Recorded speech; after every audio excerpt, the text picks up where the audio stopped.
Hello, everyone. Welcome back to the Erasmus Expeditions. We are here tonight with a one-shot set in the universe of The Matrix. This is called Matrix Shift. I'm really excited for this. Matrix has been a long-time fandom of mine, and I'm super excited to be hopping back into this. Tonight we're going to be using a version of a system that I homebrewed based on the Lasers and Feelings system. This one is called the Expedition Engine. I use it for a lot of one-shots here on the channel. This particular version is tuned for running games in The Matrix, so hopefully it's a good fit. If not, somebody needs to be fired. I want to touch on a couple of points of business before we get started. The first of which is, this is an adult channel. These are adult games, and as far as I know, these are all adults. You can tell because we all wear glasses, except for Kenya and Steve.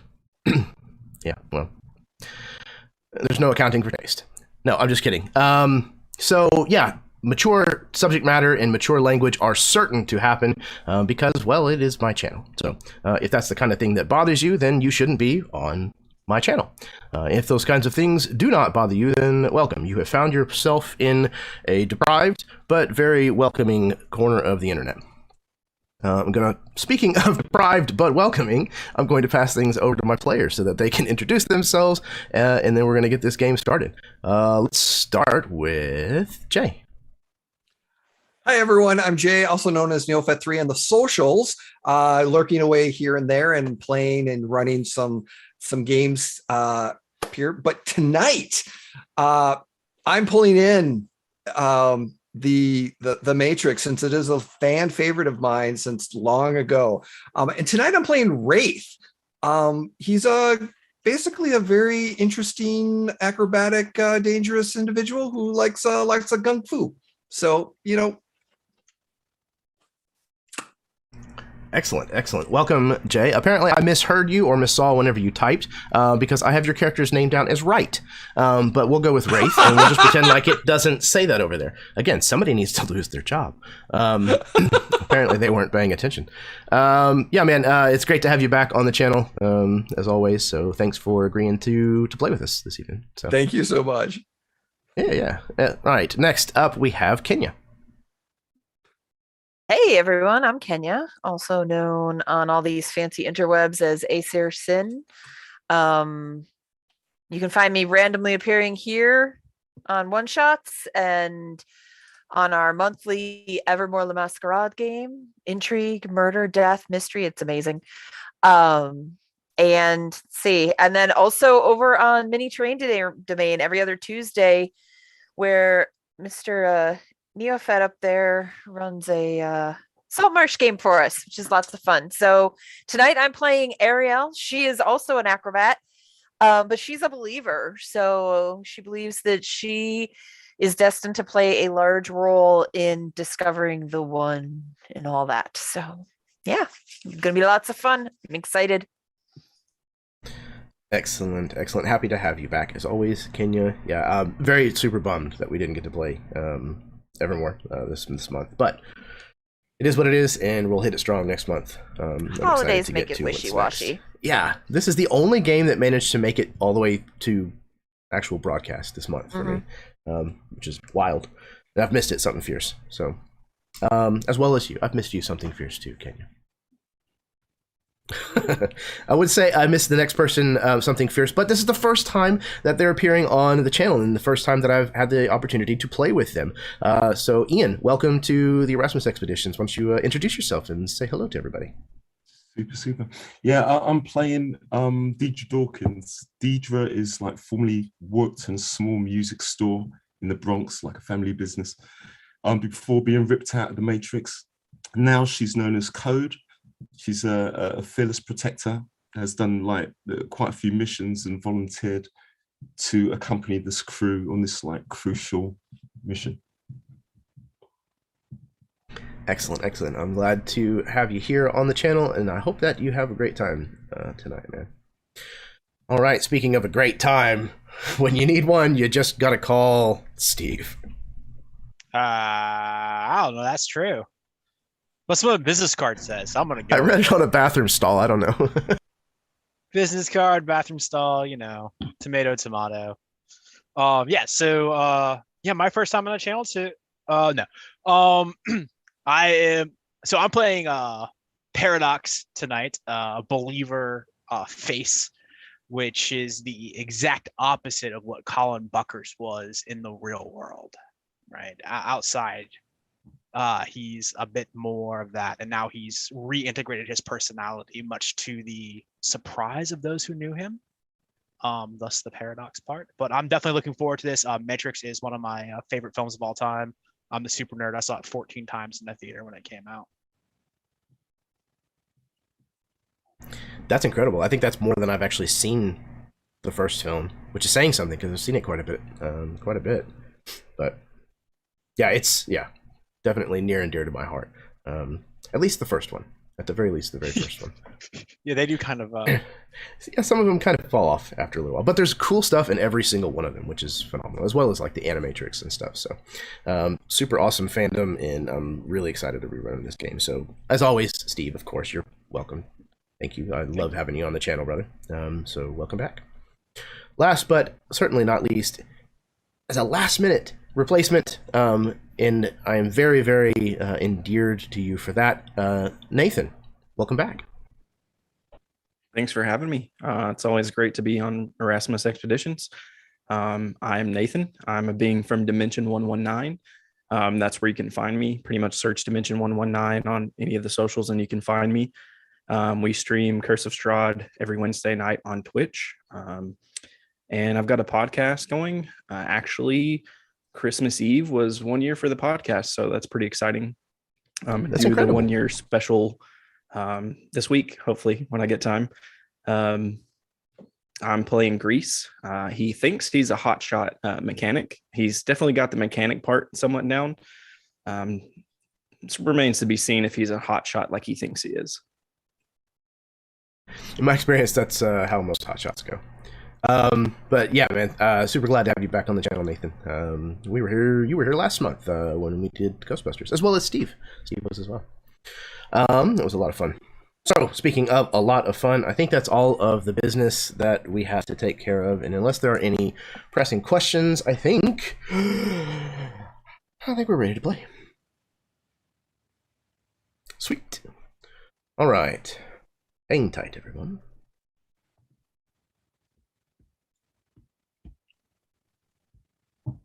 Most people are more comfortable with a version of the truth if it is packaged and sold to them as if it were a product from a shelf in a store. So too do those minds readily accept the illusion of freedom that has been specifically marketed to them, without questioning the two things that matter most: the cost and the source of these gifts.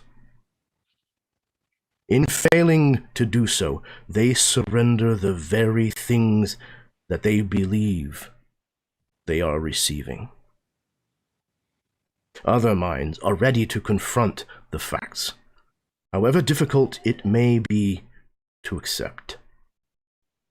And the only real freedom comes from facing that unfiltered, unbiased, and often uncomfortable truth. There has been a recent spike in potentials, blue pills, who are increasingly awakening to the truth about the world that has been pulled over their eyes. These individuals are frequently tagged and erased by the system before their awareness upsets the precious balance maintained by the machines. One such individual, known as Shift, has somehow managed to elude the agents thus far. According to the Oracle, they have a profound understanding of the underlying code that powers the Matrix. You have been sent in to fully awaken this mind and to bring them home to Zion.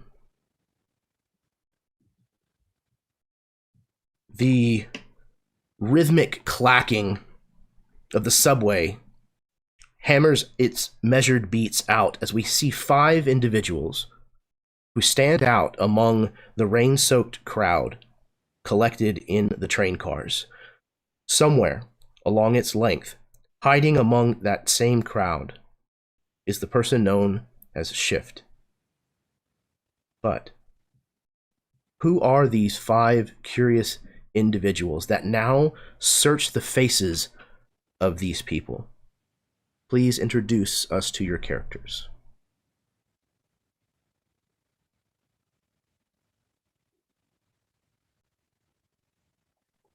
So standing kind of the center of a group of passengers is this well-dressed mid-20s individual. He is reading a newspaper against his right hip, adorning this long woolen tailored peacoat is an umbrella. It's not particularly been rainy recently or sunny, but one must always be prepared. The handle comes up and it forms the head of a wolf, and that sits just against his pocket. He himself, looking down at the paper, those who have come to know Paradox realize that he is looking through the paper. He is using what he's been taught about the Matrix to see past the illusions of what are in the Matrix. And he's watching this crowd, listening. And you can see as his breathing rises and settles, this crowd that was antsy, as they often are on a subway, waiting to board, begins to settle. There's this calming effect that just radiates from him. Something that he prides himself on, being able to calm a room or agitate them. And you see this slight smirk as he looks across his glasses, perhaps over to Ariel. And he just grins a little bit at this small achievement and display.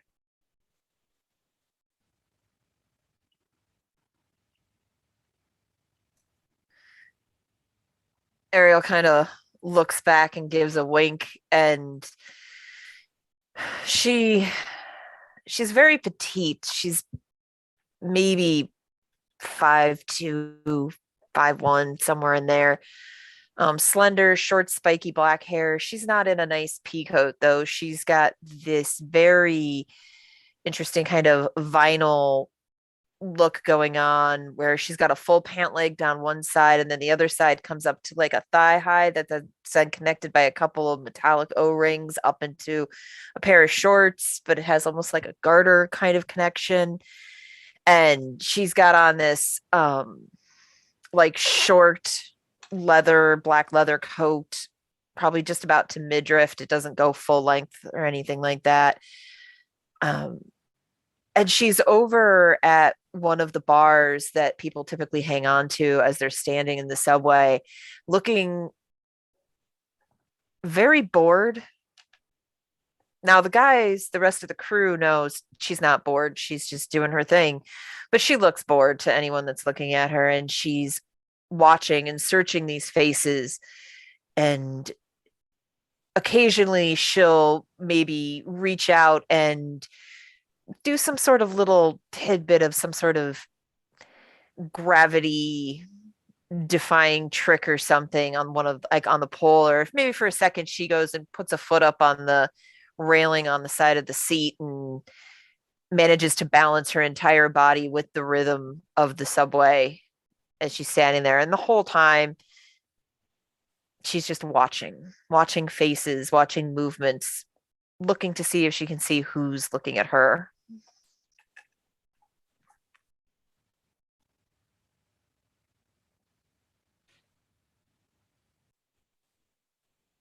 Coda's making her way through this carriage. She's done it twice already. She's going on her third, all the way through and all the way back. She's got like these headphones on with she's playing some music, which is Love Supreme, John Coltrane. As she's making her way through, she wears this like black leather coat, trousers, burgundy half-cut t-shirt. As she just, excuse me, just nodding her head as she's making her way up and down. So Wraith is watching as well and sees the walking back and forth. And as Ariel is doing those gravity defying, you could see him just look at her and then look at everyone, wondering which one is going to, in the crowd that's also in this car, is going to turn into an agent after seeing that. But he's dressed, just sitting there still, like tactically still, waiting for something to happen. And he's dressed in a very long black leather coat, that trench coat type. He's wearing big, long, high, black military boots with blacks, just covered black. But the unique thing about him is his skin, his hands. Sometimes he wears gloves, sometimes he doesn't. But if he's not wearing his hands and his head, it's white, like a wraith, like white.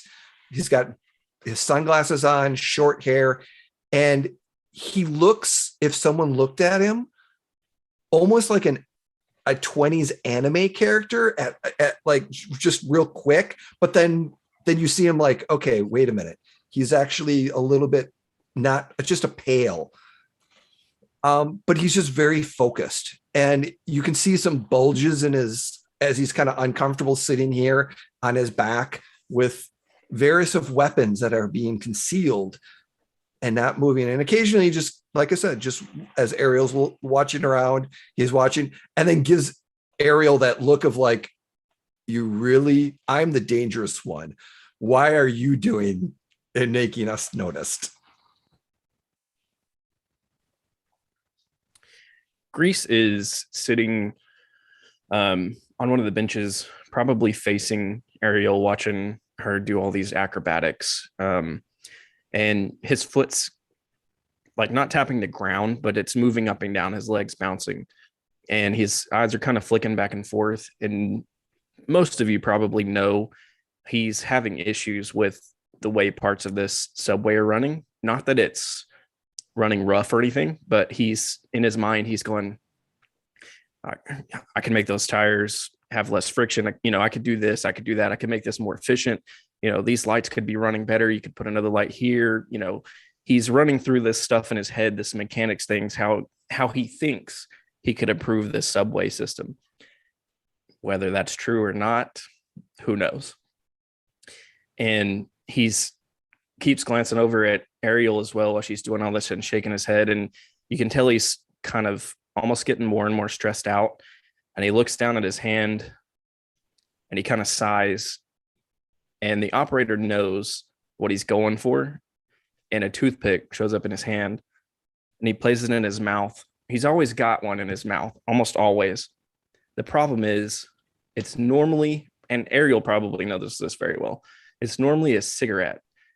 But there's been a few too many explosions being a mechanic and, smoking at the same time.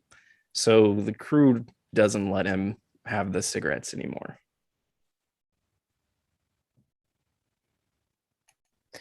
I do have to say, I think after getting reprimanding looks from Wraith and seeing Grease's tensions rising, Ariel would probably just pop down and kind of maybe slump into one of the seats, and all of a sudden she's chewing gum, just kicks her feet out, crosses them, leans back, and starts blowing bubbles.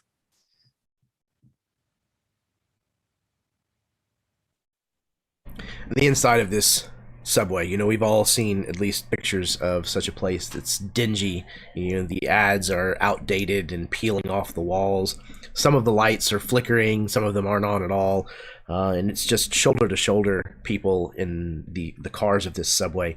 And as eclectic, as strange as this group might be, none of these people really seem to pay any attention. They're all completely absorbed in whatever it is that they're doing, whether they're reading a newspaper or knitting something or just staring off into space, that kind of 1,000-yard stare that you've come to recognize in most Coppertops, the people that are not aware that they're stuck in this endless cycle. It's as you are passing back, coming back towards the group code, that you're starting to feel like this search is a dead end. And then suddenly your cell phone rings. So she reaches into her jacket, pulls it out, puts it to her ear.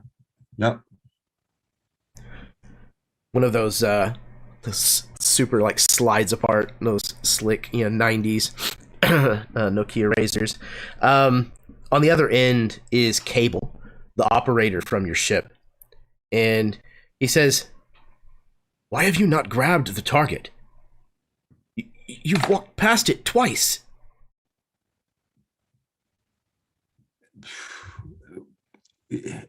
Any other way you can identify it for us? I mean, yeah, you're standing right in front of it. She looks around to see if there's out of these multitude of people, if there's anybody that sort of like sticks out. Yeah, so kind of looking at them again, it's almost like a canvas of green tinted beiges and grays. These people almost all look the same. You can see it in their faces that they're not aware of what's going on. But the individual that is sitting directly in front of you is an older gentleman, and there's a little bit of a twinkle in his eye.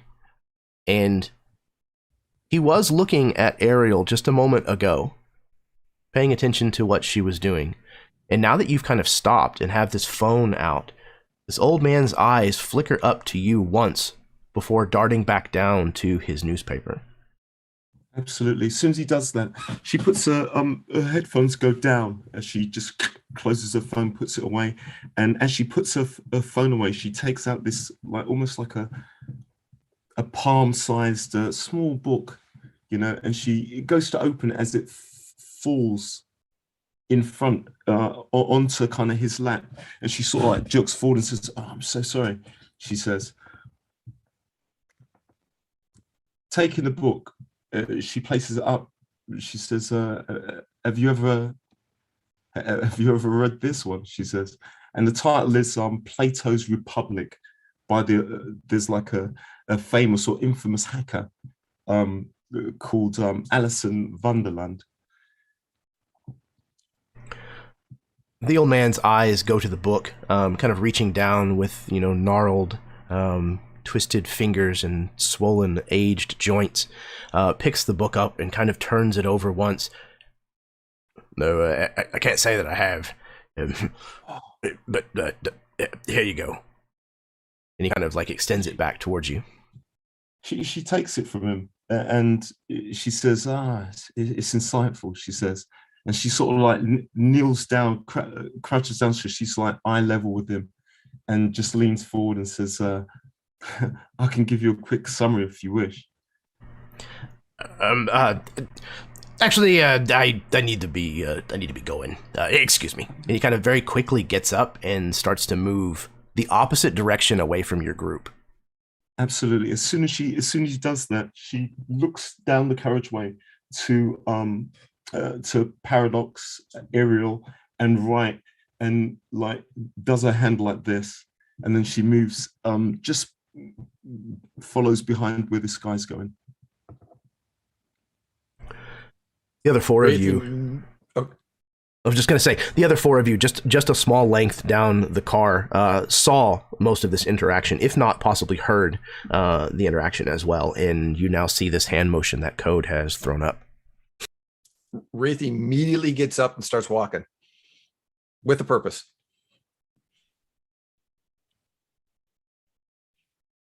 Paradox is going to. I'm going to move up a car, and going through that little part that adjoins these cars, rather than transferring to the next one, I'm going to go to the roof of our car and start proceeding back the direction they're pursuing him, but on the roof.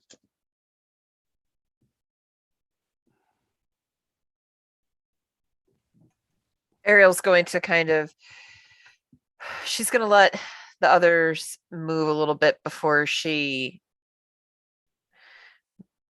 pops this massive bright pink bubble that she's been making, and then kind of kick up and just slowly start following the rest of them. She's trying not to act like she's chasing this guy.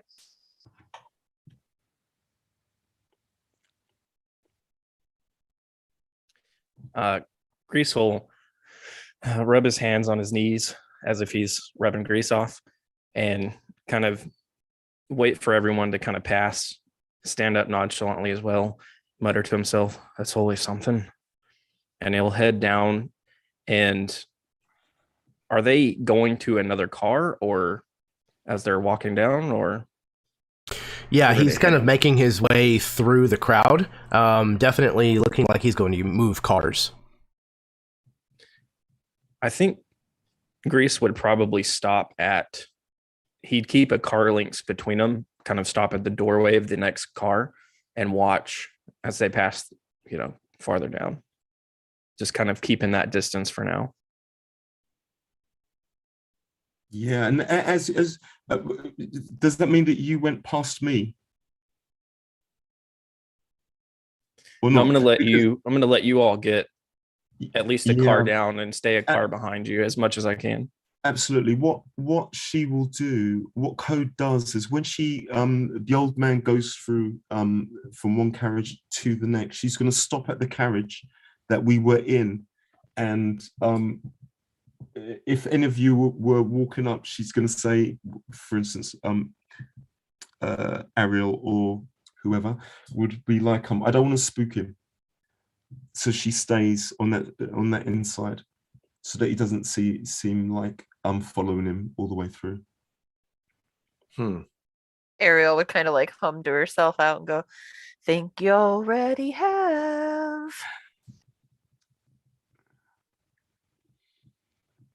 Looking through that little small window into the next car, you can definitely see that he's casting occasional glances back over his shoulder as he's making his way through the crowd in this next car.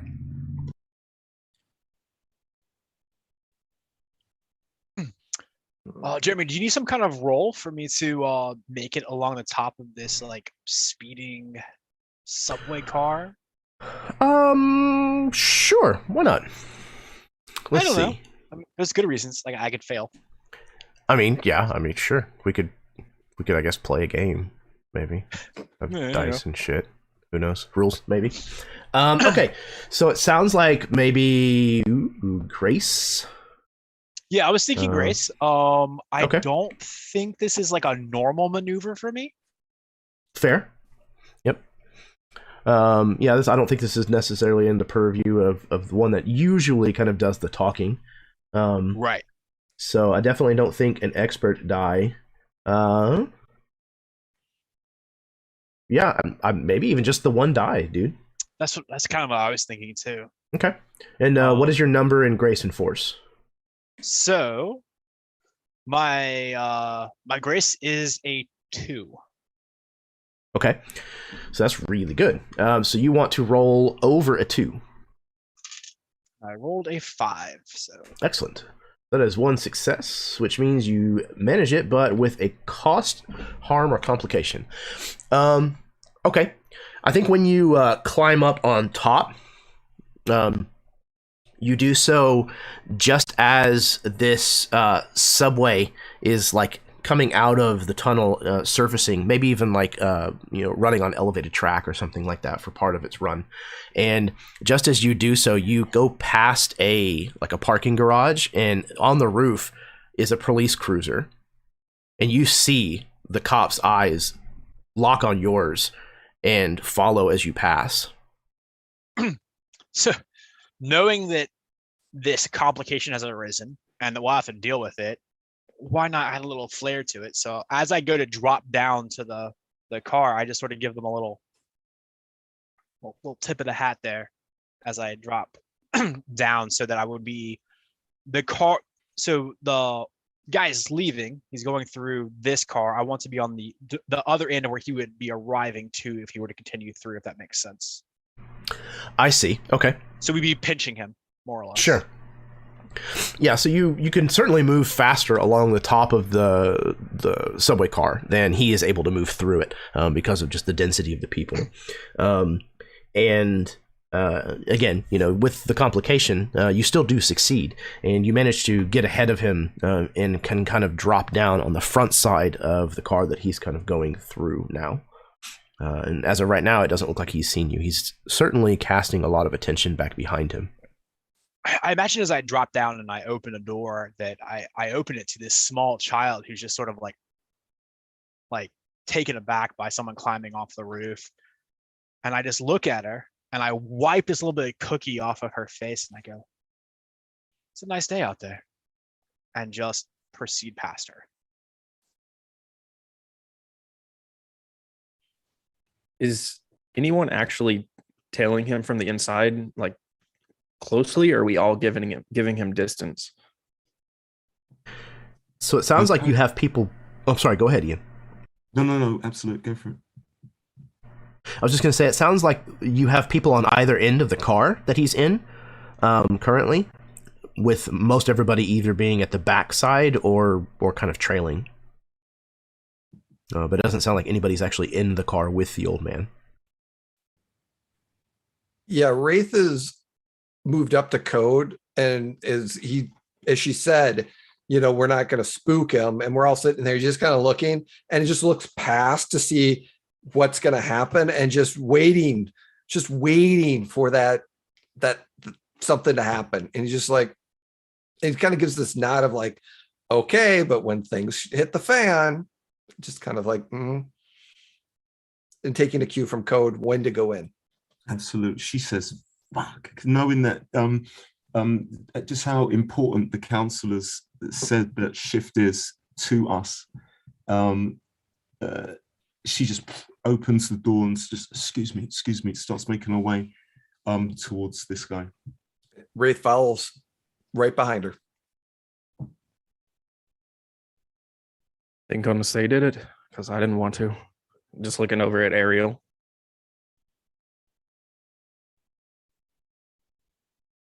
Ariel just kind of shakes her head back to him. There's a lot of people in here. Where'd Paradox go? He's always running off somewhere, showing someone his face.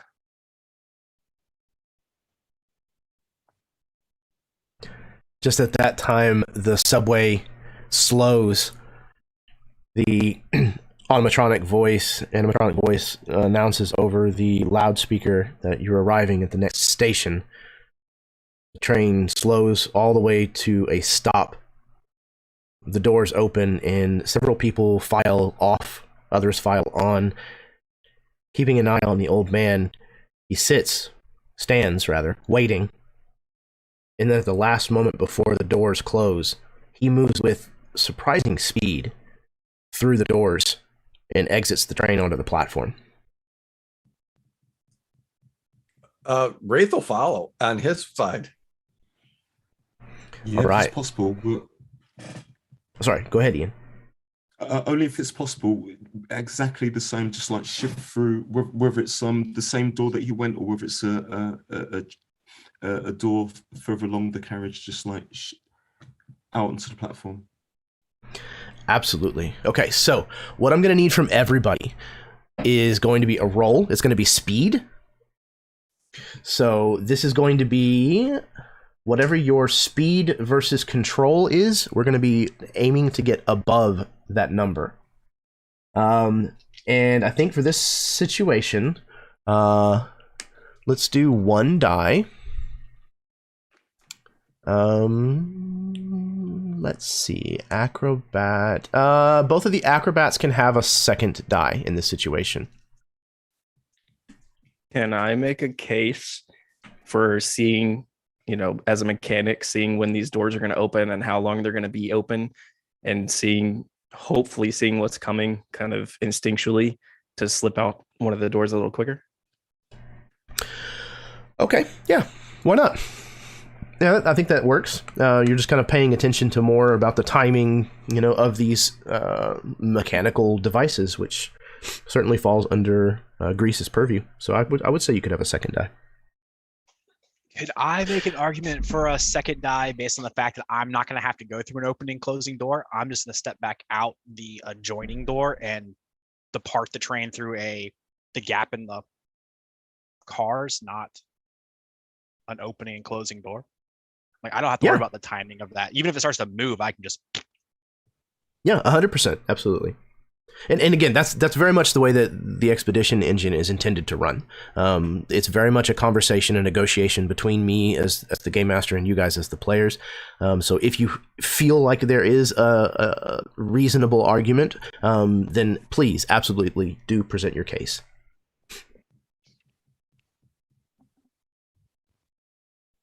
So we're rolling above speed number. Yeah, whatever your number is in speed and control, we're looking for above that number. Got it. Okay. I rolled a 4. Okay, and what is your speed and control number? My speed is 4. And you rolled a 4? Yep. Okay, so you do not get a success. However, you do earn an upload point. So if you want to find a way to record that somehow, in the future, whenever you make a roll, you can cash that in exchange to add an expert or a prepared die to your roll, or re-roll a die if you want. Okay. Super. She's like, fuck, as she like bashes against the side of this door as it closes. And just the last thing I'll say is she's going to immediately run back through these crowds, just trying to excuse me, push them out the way so she can get through the door and just like jump out through the side part that would be open. Absolutely. That's Okay. what she'll do. So, yeah, absolutely. And you guys are just kind of taking off out of a station, so the subway hasn't really caught speed very much yet. So if you would, just as you kind of have to jump off, roll me your health die one time. So it should start as a D10. 1. You got a 1. Okay, so your health die is going to become now a D8.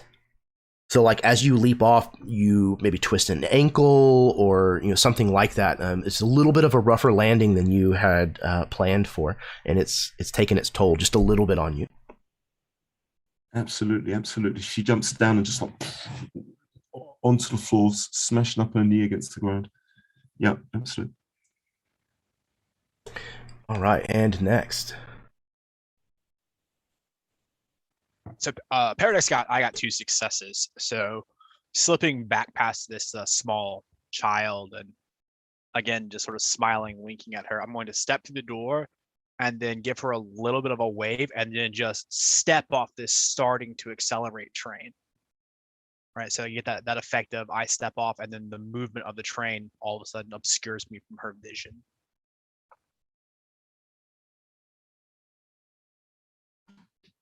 So I have a 5 under speed. I rolled a 3 and a 2. Ooh, So okay. Two fails. 2 fails. Okay.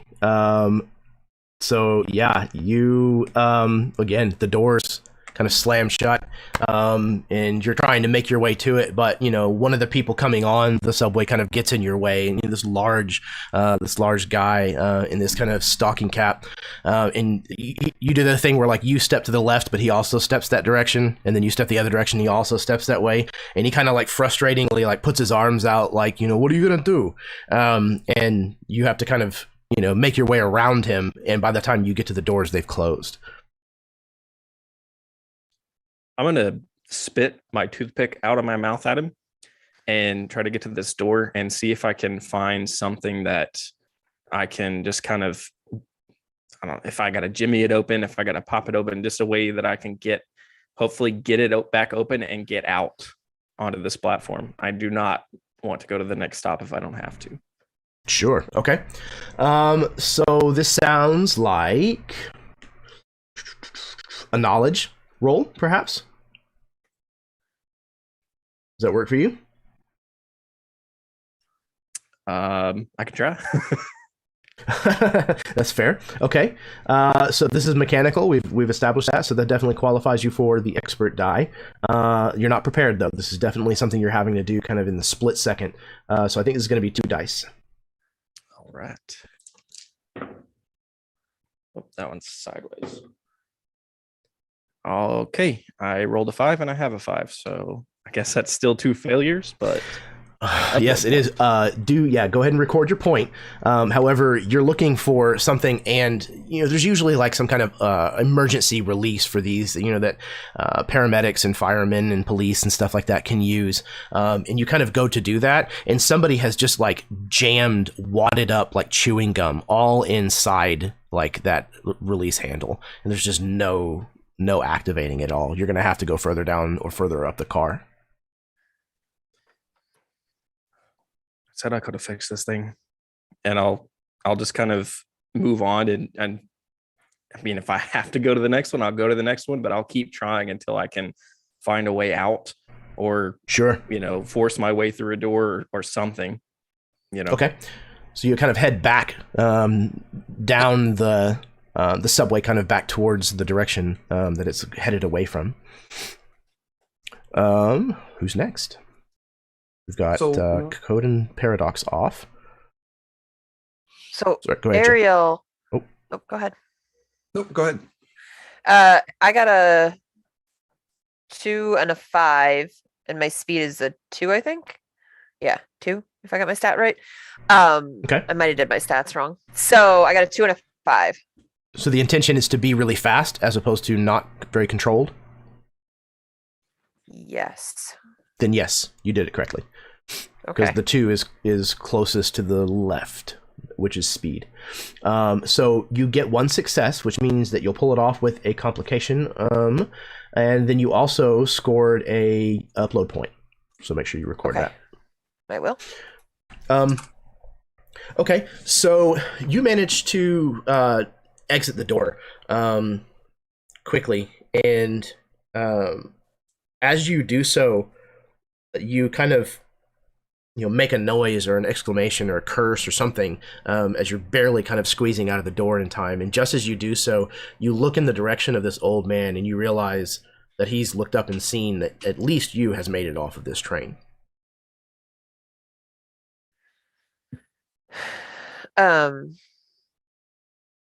Ariel's gonna kind of look over at him, and just, since it's blatantly obvious that I'm sliding off, she's just gonna kind of look over and like wave at him. All right, Jay, it sounded like you were up next.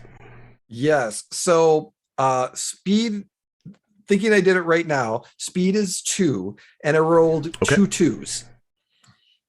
So it's a failure. So I'm pretty sure as I was going to get out, I got knocked into someone, and the doors just, like, I was trying to fight it. And the moment it didn't work, I'm like, screw this. And I see the doors just close in front of me. And I'm like running right past to where the intersection is, where the between the train cars. I'm just going and trying to jump off. Excellent. So you kind of, Wraith, you take off headed backwards, and just about that time, you kind of look over and realize that you're not that far behind Grease. Both of you are kind of pushing your way through these people as quickly as you can, heading back upstream, if you will, of this train subway. And you kind of get to the place between cars, and speed has started to pick up a little bit now. So if the 2 of you are going to leap off, I'm going to need a health die rolled twice. If you get a 1 or a 2 on the first one, be sure to downgrade it before you roll the second. So Wraith is going to smile as he's, without even a hesitation, he just jumps up, grabs, somersaults on top, and then just leaps off dangerously. And like I said, the first roll is a 3, and the second one is a 2. Okay, so the first one, you're good. The second one, however, the speed for this train has just caught up to you. Your health die is going to downgrade down to a D8. When you land, again, the landing's just a little bit harder than you intended. Maybe, whenever you land, some of the gravel was not quite as small as you thought it was, and you get like a stone bruise or something on your shoulder as you kind of roll over it, and it doesn't move as much as you were hoping. Mm-hmm. And I'm just like, and just look. And the most important thing, did any of his team members see it? Because he knows he's going to get flack later when they unjack. Of course I saw it. Oh, Grease saw it for sure. Because he's standing at the back of this car, just watching Wraith jump out, kind of stumble, shaking his head. And as it's fixing to pass that last barrier and enter back in the tunnel, he just reaches over and grabs a pole that's sticking there, and it just pulls him off, and he swings around onto the platform. I got a 10 and then a 3, so it should be good. Those are both against a 2? Oh, no, you're on your health die. Sorry. Yeah. Right. Perfect, yeah. Okay. All right, so scattered along the length of this station platform, your team is now disembarked from the subway. However, Ariel, at least you have been spotted by your quarry. And exchanging glances, and you give him this curt wave. He turns and he bolts.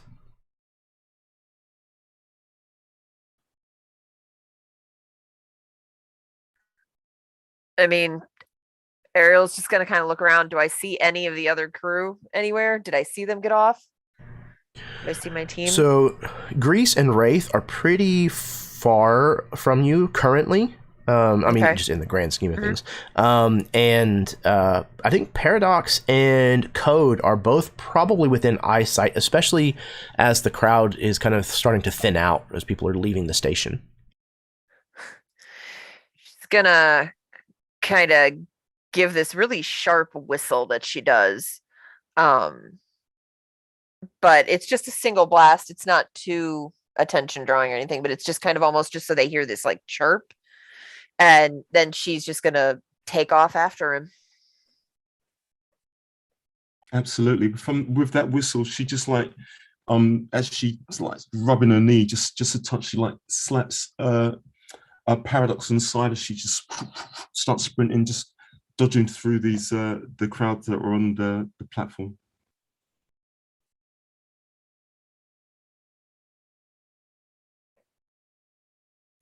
I imagine Grease's feet are hitting the platform as soon as he's bolting and this whistle's happening. And as soon as Grease's feet hit that pavement, they're running, sprinting after Ariel, sprinting after this guy. And it's almost without missing a beat. He's following right behind. Jeremy, is this an underground subway or is it an exterior? A large portion of it is underground, but this part of it is elevated.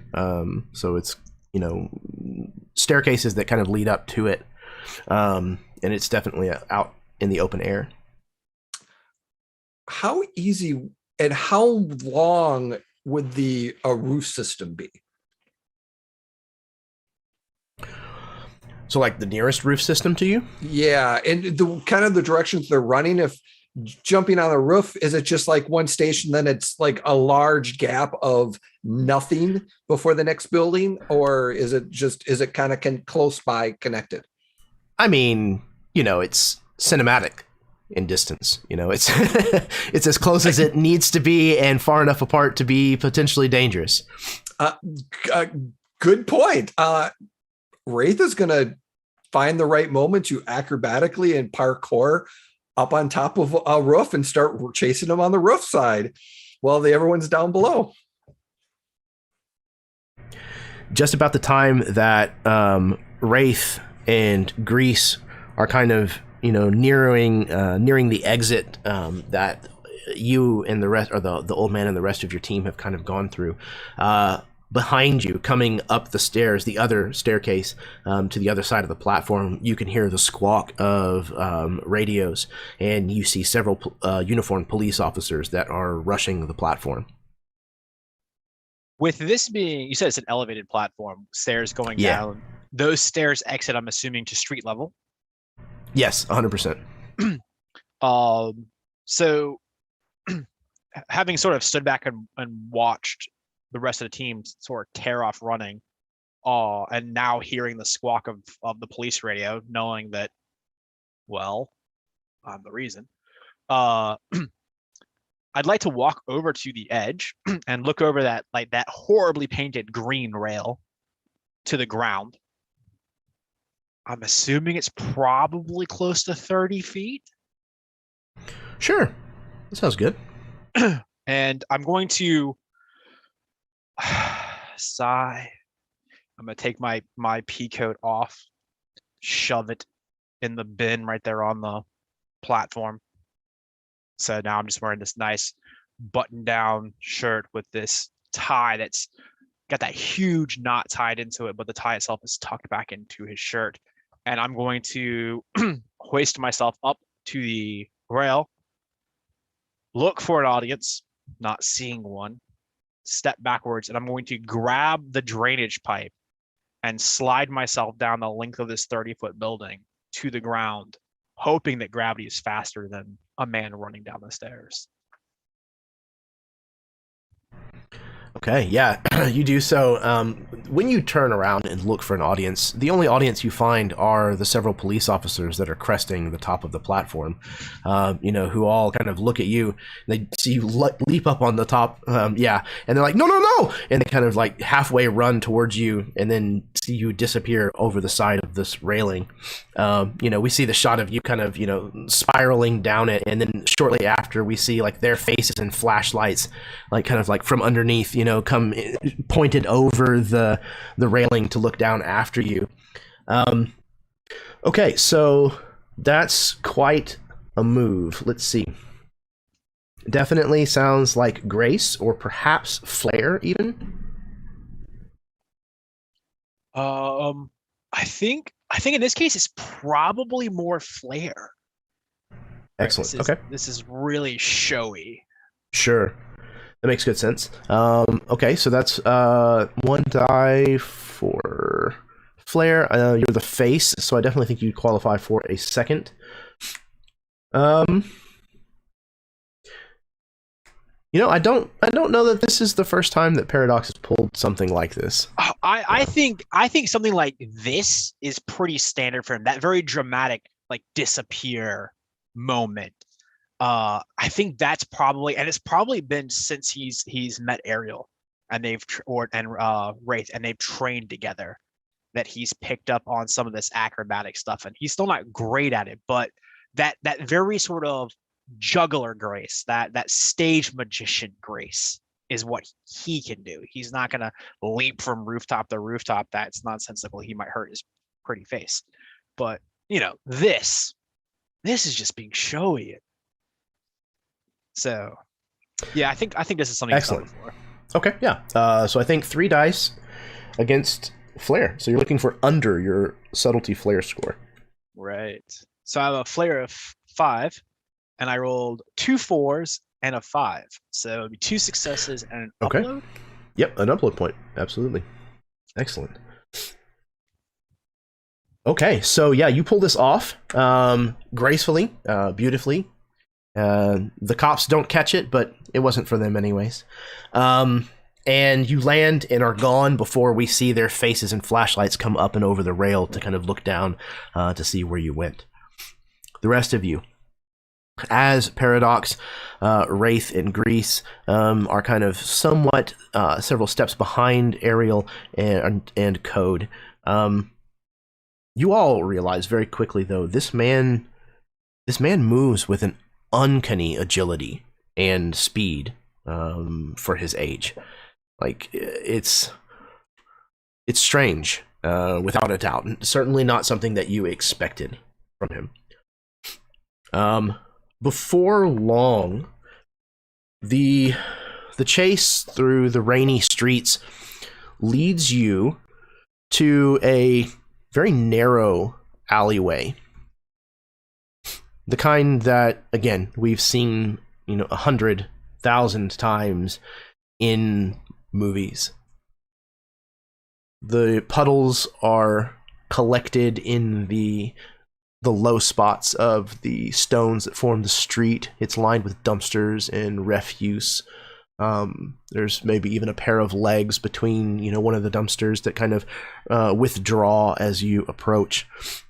The buildings on either side stand very solemnly, almost like mausoleums. The only light coming from above these flickering lamps that kind of cast this eerie light, illuminating these droplets as they're elongated, almost like the code of the Matrix itself. These symbols that just rain constantly down. You find yourself in this alleyway. There are no more other people. It is just your group, your crew, and this old man.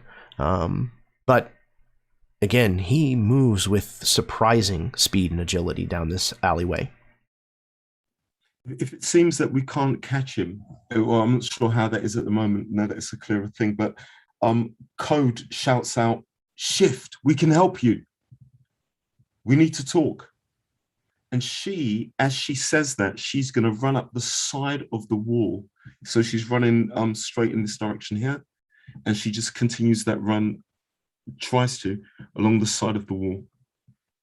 Hoping that he's still sometimes looking backwards, that he would actually see that maybe also.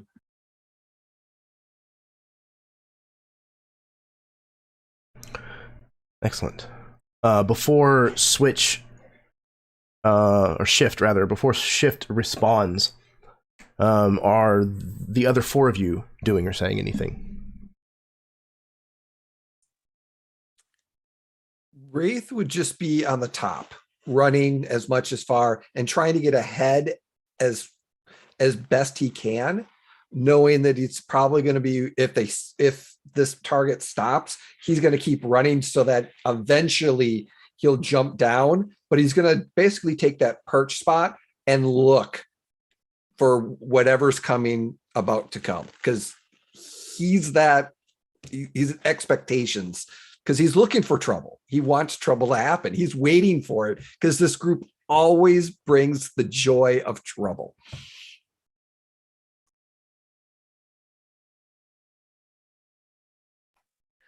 Ariel's just kind of trying to keep pace and keep things moving. Her main goal in here, she's obviously not going to be able to overpower whomever this guy they're chasing, Shift, but she's doing what she does and just trying to keep him in her sights and wants to make sure that she doesn't lose track of him in the crowd.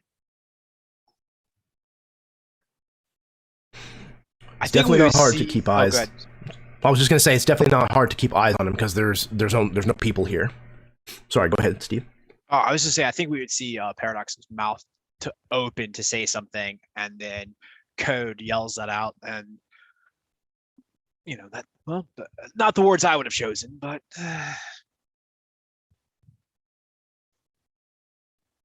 and I believe that this is what needs to happen. So I'm going to slow to a walk.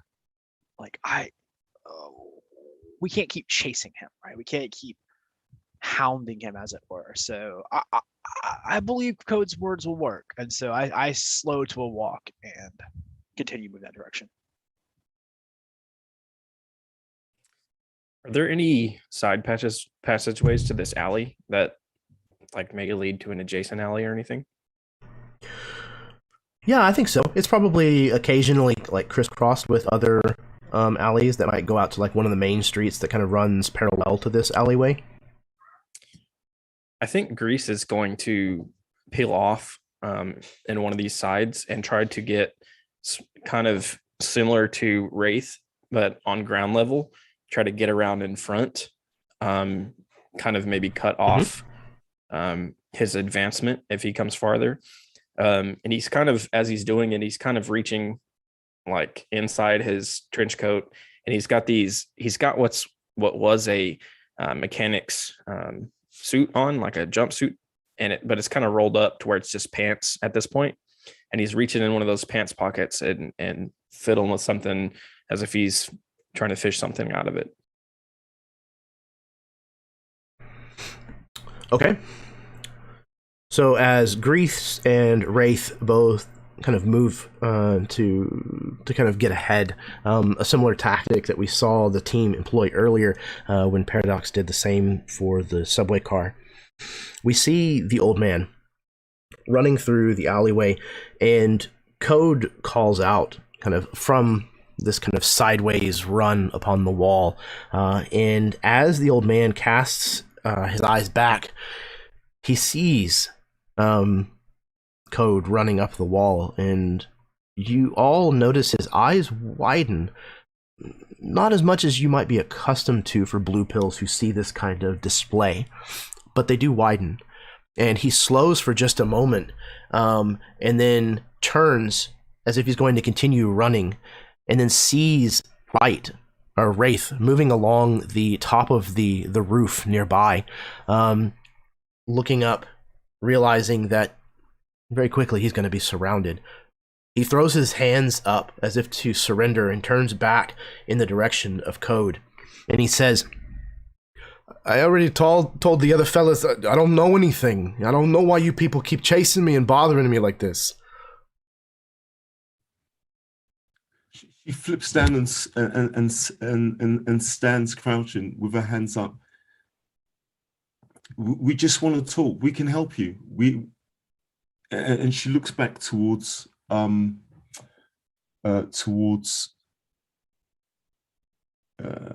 Ariel. And is there anyone else that's coming from behind us? I know there was Ariel, but there was also Paradox as well. Mm-hmm. Paradox as well.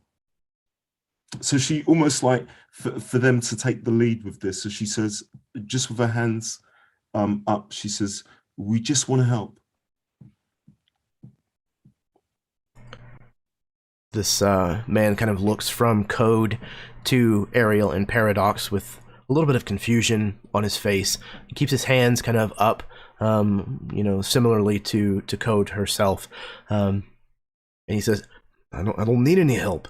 I'm old, but I get around fine. I don't understand why you gotta chase me.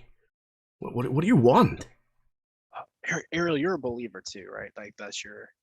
So I think Paradox looks to Ariel and like he nods, and he looks to this old man. We need you, and he looks back to Ariel for like that confirming nod, like. Yeah, Ariel we need will. You. Yeah, Ariel will definitely. She makes eyes and connects with Paradox, and then looks over at the man, and she just kind of slowly nods her head. And she repeats, "You're important. So important." But we can't Listen. talk. Not here. What? Could we Why? get out? Could we get out of the rain? Could we buy you dinner? Somewhere comfortable. Look, no offense, but I don't know you, and you look a little, well, kind of strange, out of place, And are you with those other guys, the ones with the glasses, with the mirrors and the suits? No. Like the FBI or something, or the CIA? I don't know, but you're not with them. Ariel kind of like scoff and, no, we're not with them. He kind of looks towards Code and kind of like nods his chin up. How are you doing that thing that you were just doing? How do you do that? She smiles, and as she stands, lowering her hands, she says, "How are you doing that?" She says, "I don't know many people who are able to run that fast, unless, of course, they know some things. And she stops. Maybe we all have secrets. And we're more than willing to share ours with you. But as Paradox said,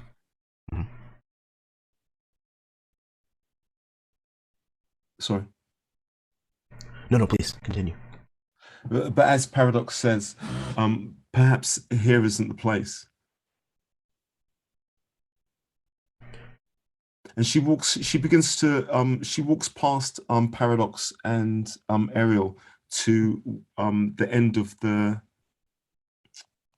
this narrow alleyway, walking the length that we had run, knowing that they can take it from here. And she slips in her hand and takes out this phone, and she says, "Cable, is there an exit that we're going to be able to have from here?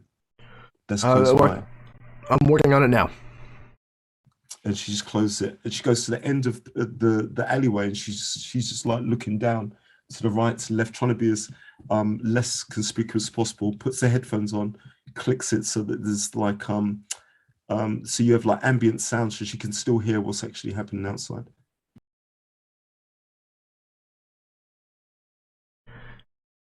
This old man kind of watches Code as she walks off, kind of looking back to Paradox and Ariel, and he kind of nods somewhat knowingly, and he says, "So you guys are you're like superheroes too, huh?"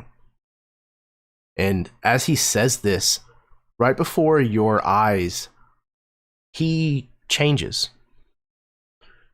His entire appearance becomes much more youthful, feminine.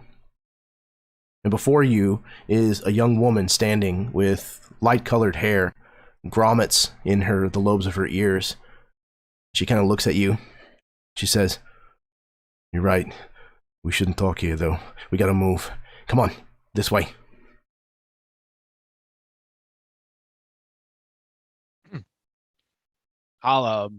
Paradox reaches back and he sort of snaps his fingers enough to get Code's attention. And then looks up to the rooftop, nods to Wraith.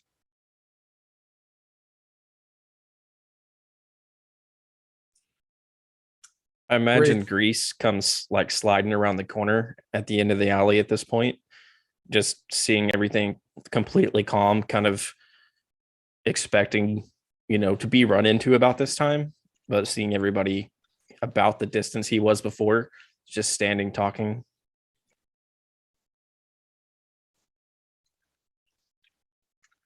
Yeah, Wraith acknowledges Paradox a little bit and just kind of gets this funny smile for a second, like this is getting interesting.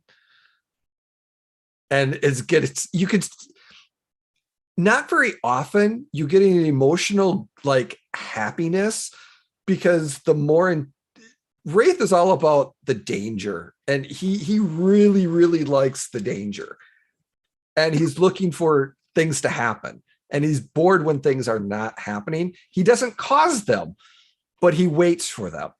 And the fact that she changed is giving him a smile on his face, because he knows things are going to get interesting.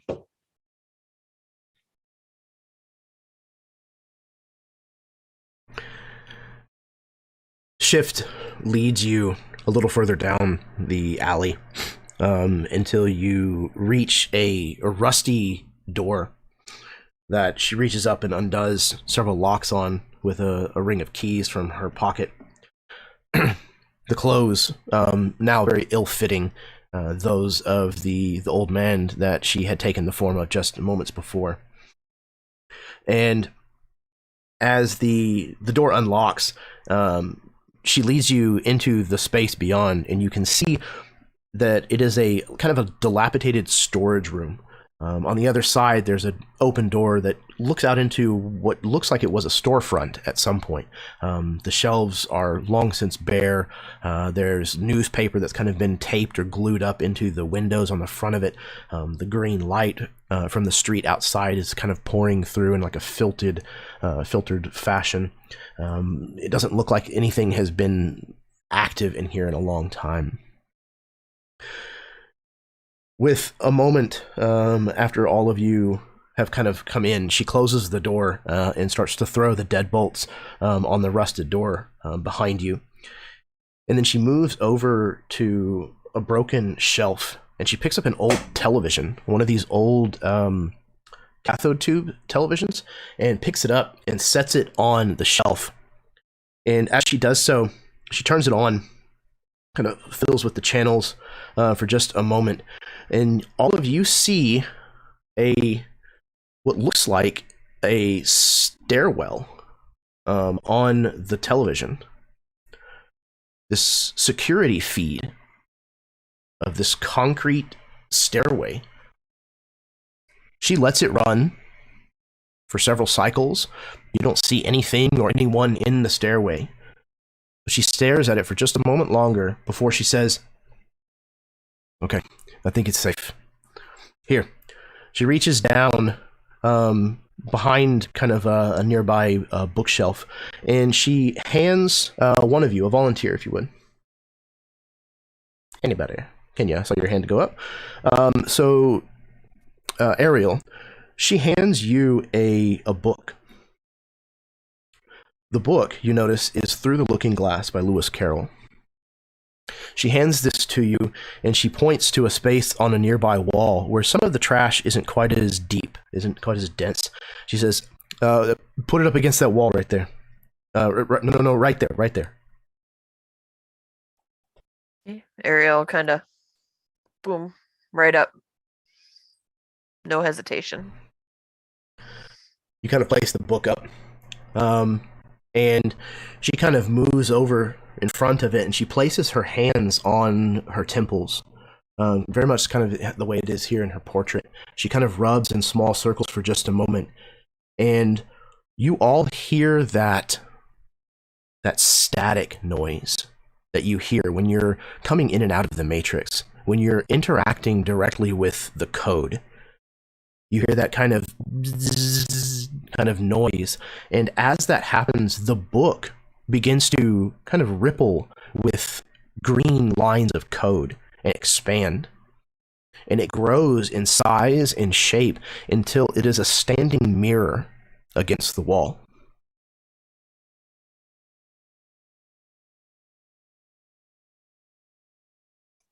Is it reflecting what we see? It is. If I reach out and touch it, is it just a mirror? Or No. does it ripple? It is a liquid, rippling surface, and when you touch it, it gives that kind of sound. What if I start to push my finger into it? Like, can I go, like it's going in? It does. It's kind of a cold, wet sensation. And Shift kind of gives you a raised eyebrow. You gonna play with it all day, or? I mean, She just like laughs and like walks right past you and just like walks straight through the mirror and disappears. Code goes directly in afterwards.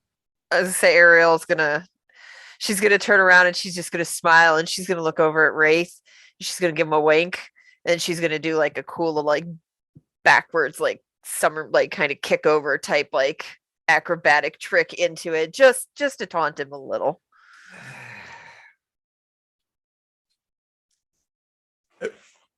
Wraith is just going to be he's going to be the last one walking unless someone, and just wait until everyone leaves, and then we'll be the last one through. And just confidently, without any, just like he's looking around to make sure no one's following, and then just walking with purpose right through, just nothing, not even acknowledging the temptation. Grease looks over at Paradox and gives like a half smirk. Don't look at yourself for too long before you come through, and steps through.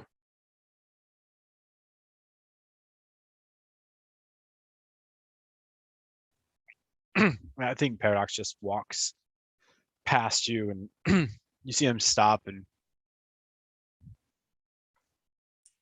then steps through. Yeah, Wraith was right behind Paradox. He was just that thought about pushing him in, but just lets him go.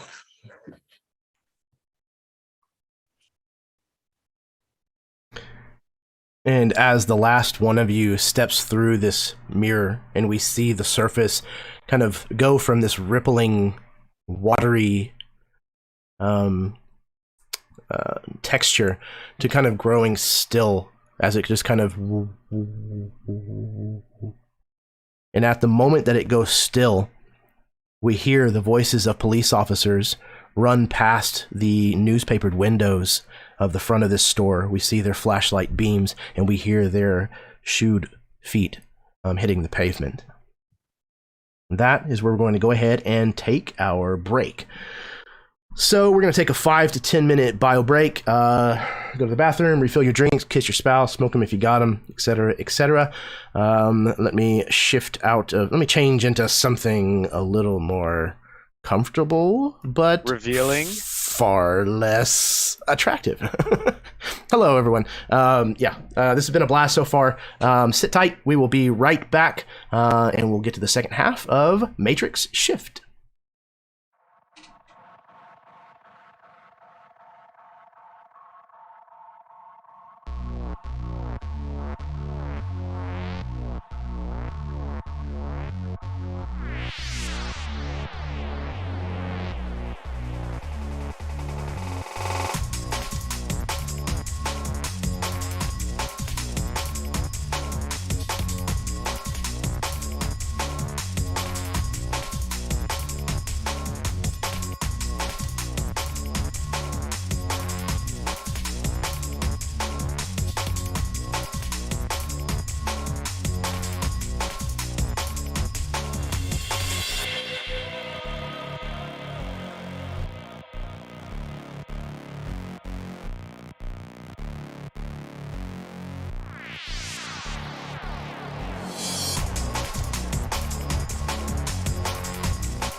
Hello, everybody, and welcome back to the second half of tonight's game.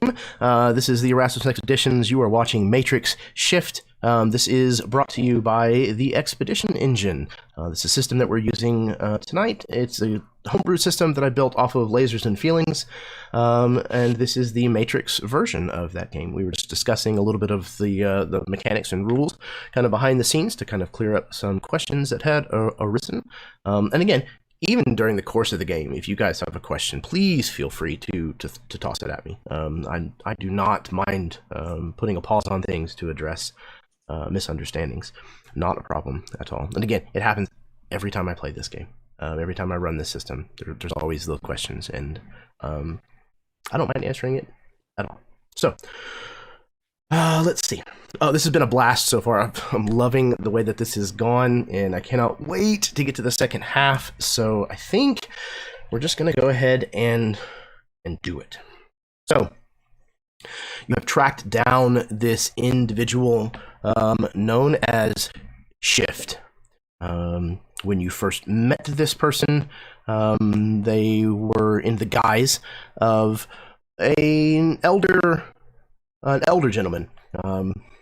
And as you cornered her, as you come to find out, you realize that in fact, when the guys changed, that she was in fact a young woman who then, realizing that you were not with the agents, she led you into a dilapidated store and through a looking glass. So as we see the surface of this mirrored object kind of ripple to stillness, again, you hear police officers run by on the concrete outside, their flashlights swinging and shining back and forth through the newspaper-covered windows on the front of the store. Inside, on the other side of wherever this looking glass has taken you, you find yourselves at the base of the same staircase that you saw from the video screen before. Looking up to the left, you notice the camera that must have given the feed to the television that you had seen just moments before. Like a lot of the things in the Matrix, the space is lit by fluorescent lighting. It's hard to pinprick the exact source. It's kind of an ambient green glow. The concrete stairs rise up a number of flights in front of you with these metallic handrails that line it, and already halfway up them, again with the same agility that you saw before and speed, Shift makes her way up.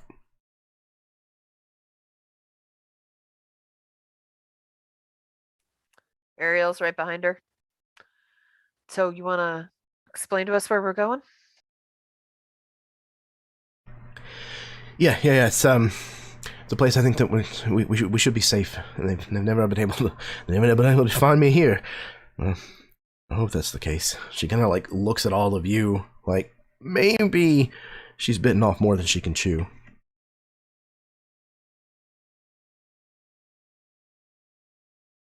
Come on, it's this way. It's called the library. It's a place that I come, to lay low, to hide. There's always somebody that's after me. I could have sworn that all of you was more of that group, that same. Again, these suits, they just keep hounding me. That mirror back there gonna disappear? And eventually, yeah. It'll turn back into the book, and I'll find it when I exit. Cool. Lead the way. Continue up the stairs, and you notice that that outside you can hear the voices of police officers not far outside the walls of this staircase. They're echoing to you from in the street, and you realize it's down below you somewhere. It seems like you might be in the same building, or at least the same block as you were before, but maybe several floors up at this point. You continue up the staircase and round a corner, and you come to a door. And this door is ornate.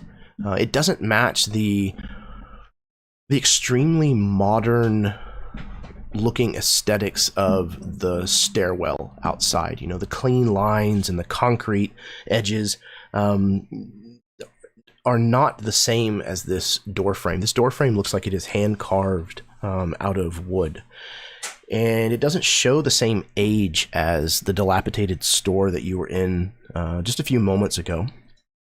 And she looks up at all of you as you kind of get closer, and she reaches into that key ring and pulls out another key and puts it into the lock on this door. This key is old, this kind of brass key that's very long. She inserts it into the lock, and you can kind of hear that hollow as the tumblers are turned. She pushes these doors open, and beyond is a massive space. This cathedral-like cavern stretches away for easily over 100 feet, easily 60 to 70 feet tall, and is lined with books, as well as desks that have more books piled upon them, each of them lit by one of these green lights. And at the end, these 3 enormous stained glass windows let in the light of the city outside. Like I said, it's called the library. It's just where I hang out and stuff whenever I need to, well, like I said, to lay low. So we should be safe here. So am I a witch? She kind of like turns around and looks worried at all of you. Code smiles, shakes her head. She says no, but that is a nice trick, she says. But this place is not going to be safe. We need to get you out of here. What do you mean? You're able to move through different places in the, and she sighs, the Matrix, she says, in this virtual reality. And you see that she sort of like frowns. She's not so good at this, and she looks towards herself not being a believer. She looks towards Paradox and towards Ariel. Code. It's when you kind of look over to the two of them that you notice something strange in this place. Physics don't seem to entirely apply here. You notice like the shadows, some of them are somewhat misaligned. Like the bottom of the shadow doesn't attach to the object that's creating it. Things here are bizarre.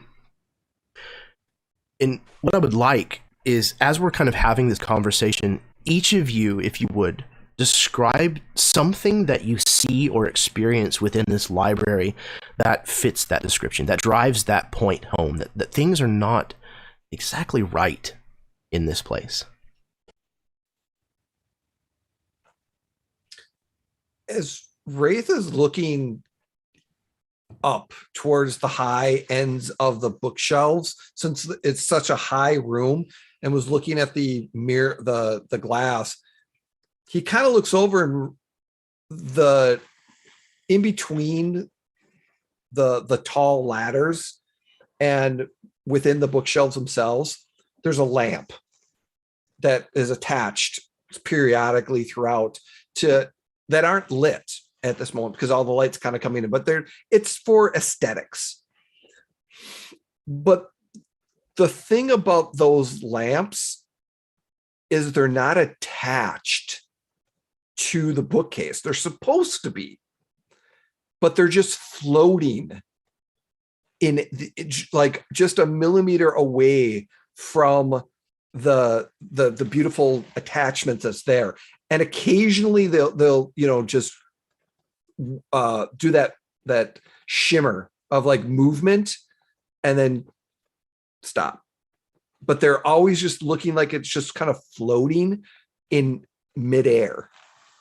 And they're all like encompassing the process. He's just kind of looking at each of them and just wait, like, okay, something's off. Like the code is just off. It's supposed to be attached, but it's not, but it's still there. And it's so.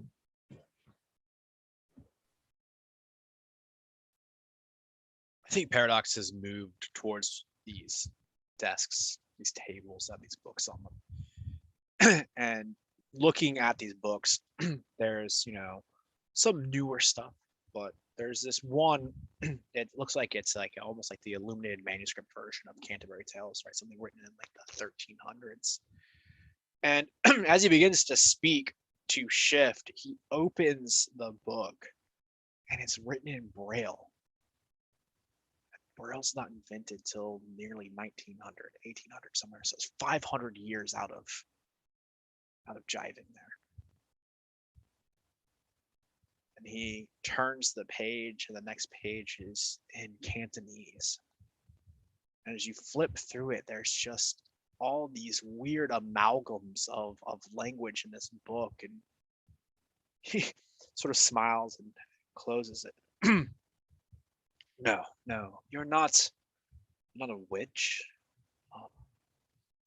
Think of it more. I assume you read. Here. She kind of gives you a look and then like gestures around you. So what do you think, Sherlock? Well, as the great bard says, the world is a stage and we in it merely players. This, what you see around you, what you touch, smell, breathe, it's nothing more than an elaborate set decoration. It's a hard pill to swallow. Like a movie. I'm like an actress in a movie. Is that what you're saying? Because some of the shit that I can do, like, it doesn't make any sense. It's not like actress stuff, Well, it's like magic stuff. You've seen Die Hard. You don't really think that he fell from the building and hit the ground, right?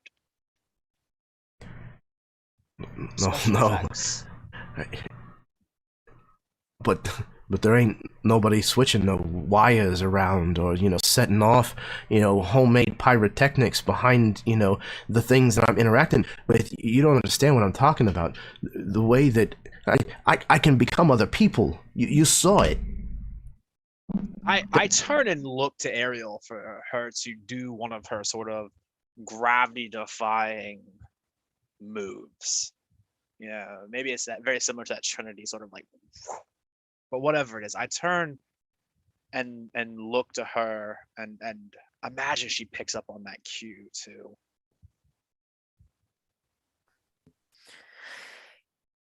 As you turn and look over to give her the cue, she's a half a beat ahead of you, and she's already grabbing a couple of the chairs that are in front of these desks, and she turns one of them up so it's balancing on one leg just on the corner, and then she stacks another one on top of it and balances that on like the edge of that, and then a third one, and then she deftly like climbs up these things, and she pulls out of nowhere. She kind of just stops for a second and thinks. And all of a sudden she's got these juggling balls in her hand, and she just starts juggling while she's balancing on one foot on top of these stacked chairs that it is impossible. And at that moment she sees the thing that is unique to her, like the weird thing that she's seeing because of this room. She takes the juggling balls and she goes to throw them up in the air to do like a big flourish in her little performance here. And when they get another 12 inches above her head, 18 inches above her head, they don't come back down to her hands this time. Instead, they actually reverse gravity and go up to the ceiling, as if halfway up this room, the gravity just shifts. And then all of a sudden, these juggling balls are kind of hitting the ceiling as if they were dropping on the floor. And she just stops and looks up and goes, huh. Well, that's never happened before. Thing is, the camera cuts back to Shift. Paradox is in that very Morpheus thing where now he's standing behind her and he just leans to her ear. The wires are all, and he taps the side of her head. In here. She kind of like winces whenever you appear beside her and like whispering into her ear and touch her head. She kind of puts her hands up, kind of in this like not trained but is used to, you know, defending herself on the streets kind of pose, and it's definitely not the first time that she's squared up with someone. She said, "Look, I don't understand exactly what all this Cirque du Soleil shit has to do with me and what I'm talking about, but those," and she kind of points up to the balls that kind of like slammed into the ceiling with force. "That's what I'm talking about. This whole place has that kind of thing going on. You know, this Stephen King, you know, vibe, and I don't understand. You know, it's wires in my head. You know, what are you saying?" Ode looks down at her feet as her shadow is going forward in the direction of Ariel and Paradox and Shift, and it should be going the opposite way because these huge windows are like shedding light in the opposite direction. And still looking down at the shadow, she says, "You're in a computer generated dream world, but the only difference here is you've got some underlying power that is able to control it, or parts of it, but still you're in danger," she says, "and we're here to help you."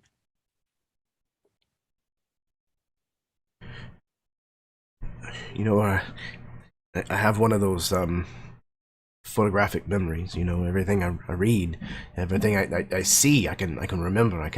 It's like I'm seeing it again, just, you know, talking to you now. I thought it had, you know, something to do with that. Sometimes I can see this weird pattern in things, you know, this like vertical lines of like green letters and numbers and weird symbols that I don't understand. And it's almost like it's almost like raindrops. I know it sounds really weird and all, but I can't really explain it any better than that. Sometimes it's just about, you know, moving those symbols around, changing them to what I want it to be, and it just, you know, it does weird shit. She puts her hand on her shoulder and she says, "Shift, we've all been there, but there's something about you that is more than even us." We call it the code. It's what makes up everything. If it's easier for you to think about it as atoms or pixie dust. But the fact that you can see it, manipulate it from here. And I kind of like look over her shoulder and say, "Ariel," and like my eyes kind of like widen a little bit. That means you are the one we've been looking for. But everybody can adjust the code on the fly. Take us, for instance. We've got someone that's adjusting it for us. And Grease sees one of these old style cigarette machines over in the corner and gets very excited and hurriedly walks over to it and kind of looks back at Shift and says, "Take this, for instance. I've been hankering for one of these." And he kind of looks up to the air a little bit. "Cable, I need some coins." And he just kind of flicks his hand out and he's got a couple of quarters between his fingers, and he drops them in the slot, hits the button, the pack drops down, he pulls it out, and he's like, he looks back at Shift, kind of taking the cellophane off. You know, they won't let me have these. I'm sure it's not going to be what's in the box. And he pops it open. It's just a whole carton of toothpicks. And he sighs and pops one in his mouth. Sometimes it's to protect us. Sometimes it's to help us. But the code can be changed. And that breaks their system. That's the problem. That's why you need protecting. She kind of nods, and all of you can see this kind of slight dawning of realization happening kind of behind her eyes. And she looks up in your direction, Grease, as you finish speaking, and she does that thing again where she puts her hands up to her temples and begins to kind of move them in a circular motion. And as she does so, you hear again that staticky electric sound of interacting with code. And Grease, the toothpick in your mouth has become a lit cigarette. He has the biggest smile on his face that any of the crew's seen, and he takes the longest drag. Like, this would choke anyone. Like half of it's gone in one pull, and then just throws his head back and just lets it out. It's been quite a long time. Now, if your library blows up because he has that, There's no, well, I guess papers burnable. I think you're officially his favorite person. So, the difference between what you can do and what we can do, we can bend the code. We know its parameters. We've gotten so good at the game, we can cheat. But you get to change the rules. We can't do that from in here. yeah, I can't manifest anything like the quarters that, he just did. It doesn't work like that for me. I have to have something to start with, I have to change one thing into something else. But I think I kind of see how it could be the same thing. Like, I don't know shit about computers, so I don't know what, you're really talking about as far as code and that kind of stuff goes, but I think I want to know more about what you're talking about. So, you said you wanted to help me. Like, how are you going to help me?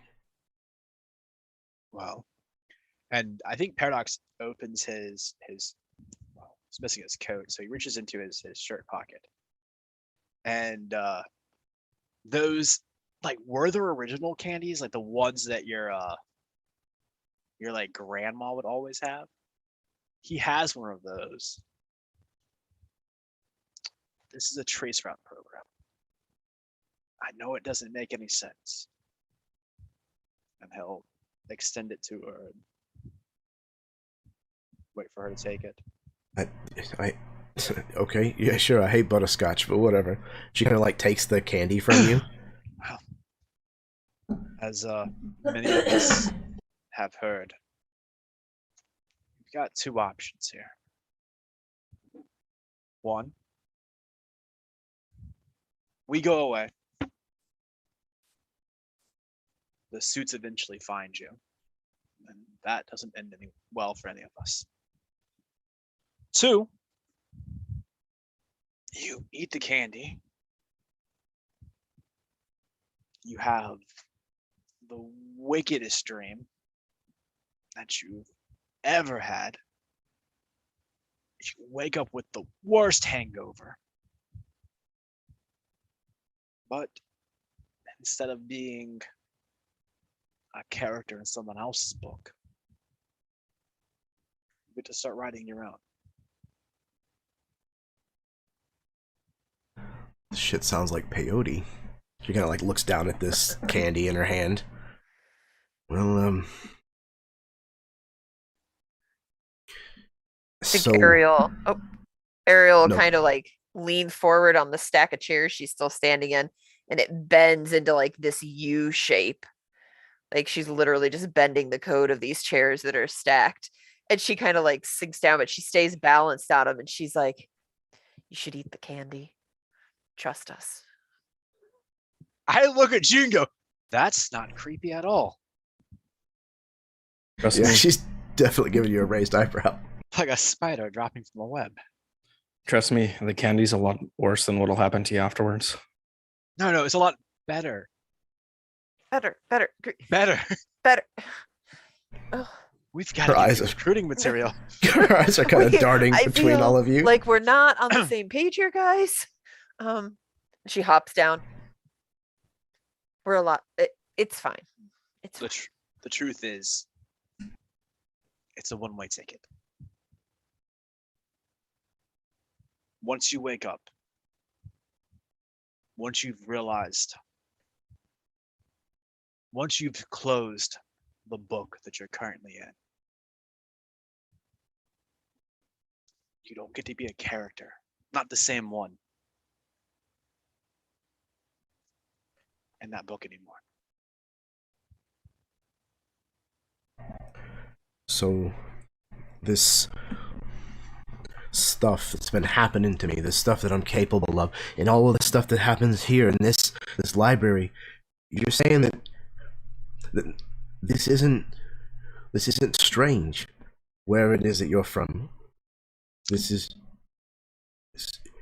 something that I can be a part of in a different place if I just eat this. I don't think any of us are saying that your library is not strange. There's certain things that Cable will have to look into for us. The shadows, the balls. I don't know that's all you're doing. This could be, and I kind of look to Grease. Although he's a mechanic, I imagine that out of all of us, he also has a really good understanding of the workings of the Matrix as a machine. This seems like it's an unfinished part or a forgotten about program, a dying machine. I kind of like shrug in Grease's direction. I don't know that all of this is your doing, but yes. Question mark. Kind of studies. Oh, sorry. Go ahead. The code here is definitely not right. I mean, Cable's gonna have to look into it if we really want to know the details. But somebody either didn't finish it, or it's corrupted, or something. So far, most of what she's changed has been on purpose or willing. I can't imagine she spaced out the lamps from the shelves for kicks. No, and most of what she does it like them. And I say that with that sort of capital T. You know, substitution, one thing for another. That's how they move. She kind of looks as the conversation's passing around the room. Go ahead, Jay. No, Wraith was just kind of dawning on it. He's like, the thought of an aberration or an older Matrix comes to his thoughts for a second. And he really, really was hoping that one day he gets to see, you know, something from the old Matrix he's heard stories about. And he even keeps a little package in his pocket for that encounter he's waiting for. And it just kind of like gets a little gleam on his face, like, and then just watching everything, just like, Yeah, Shift kind of watches, like I said, the conversation pass between each of you. She kind of looks down at this candy in her hand. She kind of shrugs, fuck it. And she like throws it back into her mouth. And just about the time that this hits kind of the back of her tongue, all of you hear the sound of a muffled explosion downstairs. And you hear, go, go, go, go. And you hear footfalls coming up the staircase rapidly. I looked at Code, nod. I imagine that Code's already reaching for the phone to. Absolutely, absolutely, absolutely. She's reaching for the phone as she's like moving. Her body's for sure in between the distance between the doorway and Shift, as she wants to sort of like take Shift as she's got the phone in her hand, along one of these like racks of bookshelves, and she's calling Cable, just like, Cable, we need a way out of here as soon as possible. Yeah, Those, you grab. Oh, sorry. Go ahead. Go ahead. I was gonna say Ariel just says those windows over at that other end of this room are looking really breakable, guys.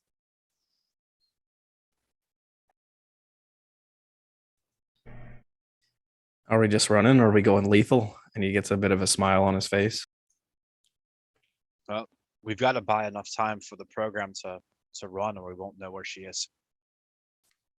Understood. I look over, I see this ear-to-ear grin on Wraith, and I just kind of like. And as Wraith walks, I'm assuming there's like double doors or one door that kind of opens No, into definitely these big grand double doors. And then they're closed right now, correct? Or are they open? Yes. Yeah, they're closed. Okay. And I'm assuming the downstairs is where it's kind of like, is it a hallway? Did we come in, or was it staircase? So you came like out of a wall at the bottom of the staircase, but the staircase kind of turned at the wall that you were at and went into a different part of the building. You just didn't go that direction. So Wraith is like, walks out that door. He's like, and is looking at the staircase and suddenly pulls out this submachine gun from underneath his jacket. It looks like a European G-36 decked out with a silencer suppressor on it, and just goes down. And when he sees the first person coming up, unloads.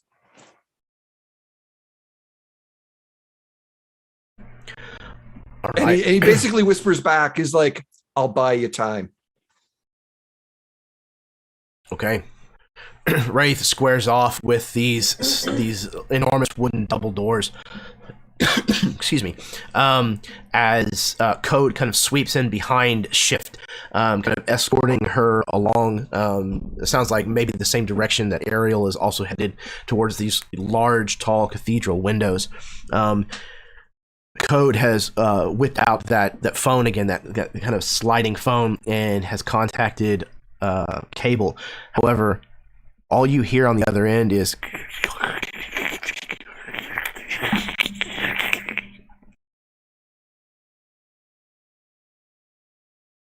Absolutely. As she went along the side of this these racks of books, as soon as she hits the wall, she turns left, going all the way up the side of the wall, alongside of the wall to where the windows were, so that she still got some sort of like protection with these the books and stuff. Taking the lead from Ariel, who she's going to see as soon as she comes around the corner, and she shouts out, "There's no connection."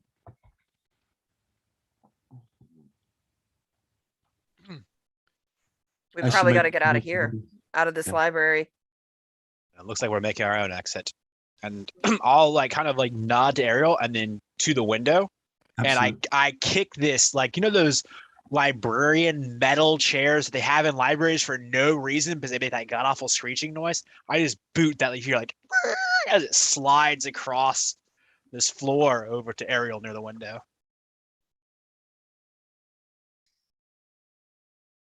As it slides over and sliding towards her, and that sound is being made on the floor, Ariel's going to kind of grab it, and well, she's not going to grab it. She's going to, when it gets in just the right position, she's going to do this sweeping motion with her leg and kind of almost this beautiful like pirouette, and just grab the leg of this chair with her foot and then fling it into these giant windows and shatter this window as glass just goes flying everywhere out. And she's going to kind of look out. How high up does it look like we are? Yeah, so it hits this window and it shatters, and you hear kind of this delayed of the sound of the chair hitting the concrete down below. Looking out, you can see it's probably a good 30-40 feet down from here.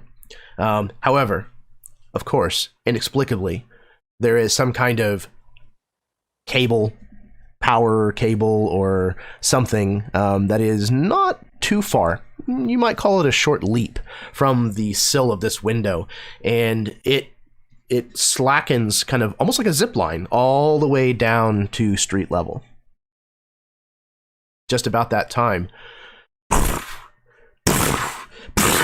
the two large wooden doors of the library fling open, two officers flanking the opening with one of those short kind of handheld battering rams, and Wraith is standing there in all of his trench-coated glory with his machine gun ready to open fire on them.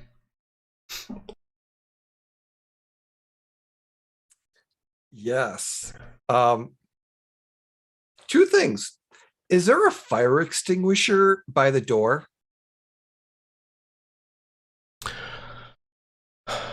Possibly. Yeah. Why not? Makes sense for a library. So the first there is now. So Wraith is going to take the two guys that kind of came in, and then as he's just holding down and emptying this clip, he's also going to twinge it so that it hits the fire extinguisher and just only piercing it once, and suddenly this blanket of smoke covers the doorway. So nothing, it's just this cloud, and shoots into the hallway and doorway to just cover no one can see anything, and anyone standing just outside is just getting covered with this foam and steam of just cloud of CO2. Absolutely. This what would normally be white, but of course has this kind of greenish tint to it, like everything else here. Kind of very quickly under pressure fills that open doorway, and you can hear the officers on the other side kind of coughing and stammering around. None of them are moving in through the fog. It seems like they're kind of holding their defensive position at the doorway. However, just as the first of you is going to start interacting with this cable, the swirling whatever it is, chemical that has come out of the fire extinguisher parts, and out from the material, the extinguisher chemical, is an individual who is not dressed like a normal police officer. He's dressed in all white, with a badge clearly shown, and the telltale sign of an agent. He looks at you, dust from this extinguisher settled upon his shoulders, in his already white hair, all about his clothes, and he flexes just for a moment, just a small tense of his body, and this chemical flies off of him almost like snowflakes. And he eyes the lot of you, getting ready to leave the window. Shit.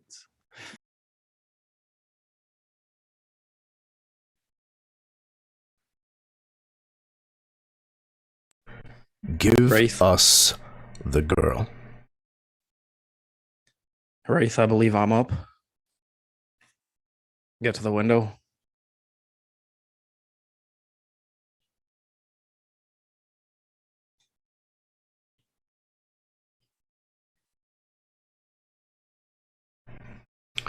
All right. So, Grease, you're heading up to the window first. How are you going to get Wraith to move away from the door and head for the window? Okay. There you Okay. go. Oh, sorry, I missed that part. My apologies. As this clear agent is coming out, I yell back over to, I kind of give that hint to Grease. I'm like, did you bring him? And Wraith runs up the side of the bookcase, just running along.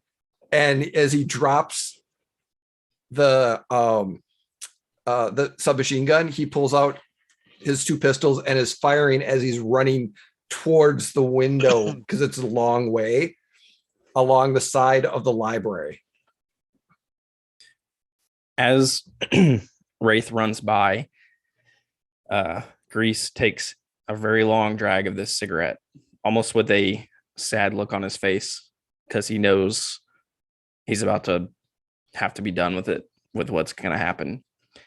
And he flaps out his one side of his trench coat, and you see some kind of weapon there, but you can't really tell. And he pulls out this comically large bundle of dynamite. Think Atlantis, the guy from Atlantis. Think that. And takes this long drag of the cigarette and pulls it out and lights that fuse and winks at the agent and just launches it. And as soon as it leaves his fingertips, he's spinning on the balls of his feet, sprinting towards the window, trench coat flapping in all its glory.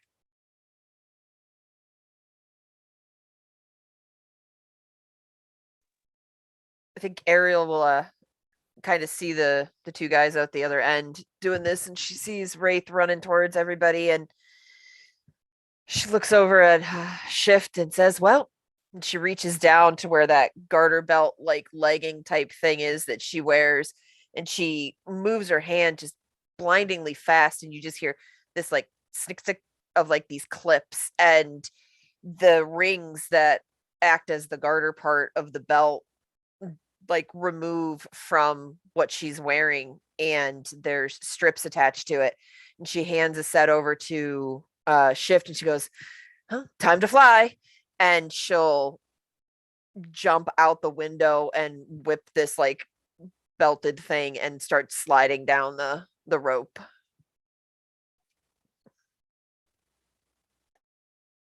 Yeah, Code's going to help Shift to be the next one out. And as Shift is making her way out, she just like aims her Uzi, micro Uzi, and just like just does some shots. Obviously, it's not going to hit this agent, but just to, if possible, just to slow it down before she begins to climb out.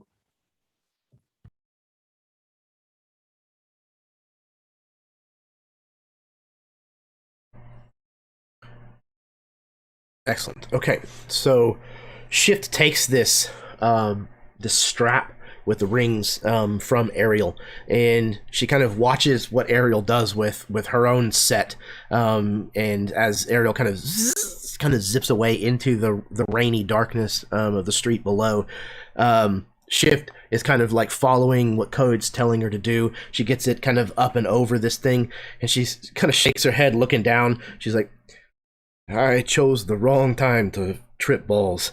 And then she just kind of like leaps out the window to follow Ariel. The rest of you are kind of exchanging gunfire with this agent. This individual has also reached below his arm and has drawn like a Desert Eagle, this enormous pistol that's way bigger than it needs to be, and is firing these cannon shots kind of back towards all of you, exchanging gunfire. Code, it sounds like, is the next one out onto the zip line. So let's get some rolls here. Let's see. So Ariel's going to be first. So I could see an argument for grace, or perhaps speed. Either one of those I think could work here. Okay. Yeah, definitely. I mean, they're the same score for me, so I guess grace is good. And Sure. then do I get the extra die because I became prepared with my belt of Absolutely. Yep. Your belt of many awesomeness? things. Absolutely. Yes. I definitely think that would qualify as prepared. And again, I mean, it's hard to come up with something more acrobatic than doing something like a zip line. So I think 3 dice in this situation. Okay. And you're looking for over your grace score. Yeah, my grace score is a 2, and I got a 4, 5, and a 6. Okay. Yeah. So you do so, and with a benefit, no less. Okay. You zip line down, and there's rain just like flinging off of this cable as you're kind of gaining speed. You manage to kind of like tighten and cinch down on this this strap to kind of slow yourself a little bit. And as you kind of near the ground, you can let go, kind of almost like land in like a mid stride, and just kind of keep walking. And as you do so, you happen to notice that there is a rather large SUV in front of you, large enough that, say, 6 people could easily fit in it. Nice. She's definitely gonna turn around and take this stride, and she's gonna look up and make sure that as she's walking towards this SUV, she's gonna make sure that she can see Shift following her down. Is there, I don't know, a something softish looking that she might be able to toss on the ground underneath for her to land on? Maybe there's sure. A nice side of the alleyway mattress nearby. Nice. She's gonna flip the mattress down so it's wherever this cable is, about just to make a landing pad for everybody else, and then she's gonna head up to this SUV and start trying to get into it. Yeah, and you really hear Shift before you fully see her. Kind of looking up into the illuminated rain as it's kind of falling down into your eyes. The visual isn't as much the first thing that you interact with as is the oh shit, oh shit, oh shit, oh shit, oh shit. As she comes like screaming down this zip line, and as she appears, she sees this mattress that you've laid out on the ground. She lets go and just whoa, straight onto this mattress. Oh fuck, oh god. She kind of like gets up, and she's just completely not doing well in this moment. I'm freezing, my whole body, it feels weird. What's going on? I'm gonna kind of golf clap a little bit for her, and then come on in here, you'll be warm. All right, next up is Code. Likewise, it sounded like probably Grace or maybe Speed, unless you have an argument. I had a quick question though. She has like 1 second to think about it. A 30-foot drop. If she like dived out of this thing and like hit this floor like solid, is that going to kill her? No, I don't think it would kill her outright. You would have to roll on your health die. It would have a chance of hurting you. Absolutely, for sure. She does that. So what she does is she takes that one look, because she's like bam, bam, bam, bam, shooting backwards, and then she just kicks off, shoots, just like flips and lands onto the ground, taking whatever damage it's going to be. Excellent. Okay, yeah. So it's almost like an Olympic diver, like making like a bat gainer or something out the window, and then you tuck a roll and then do that kind of 3-point hero landing. The concrete kind of like caves and buckles like underneath you, like it more like liquid before it has time to kind of respond and catch up before it like breaks and shatters. All right, so roll your health die. If I remember correctly, it had stepped down earlier from a D10 to a D8. D8, that's right. Okay. Right. Okay, so she gets a D8. I rolled a 1. Oh no. Okay.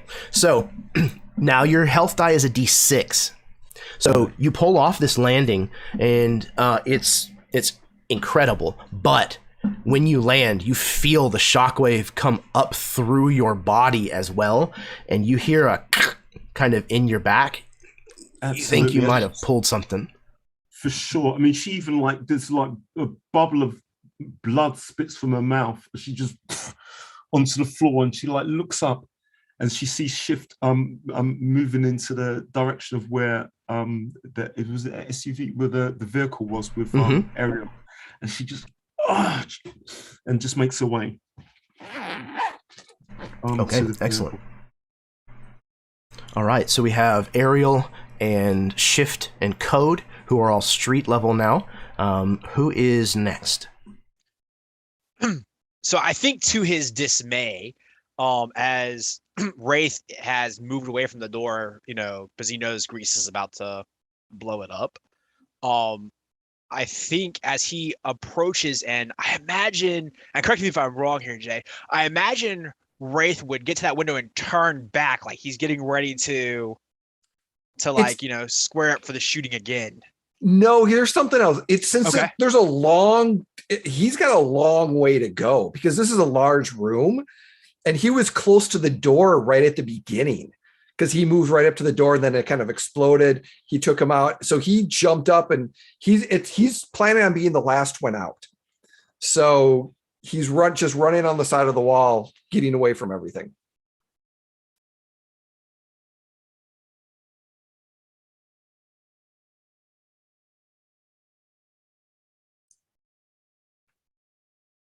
You're still on. Yeah. I was thinking because that sort of changed my idea. All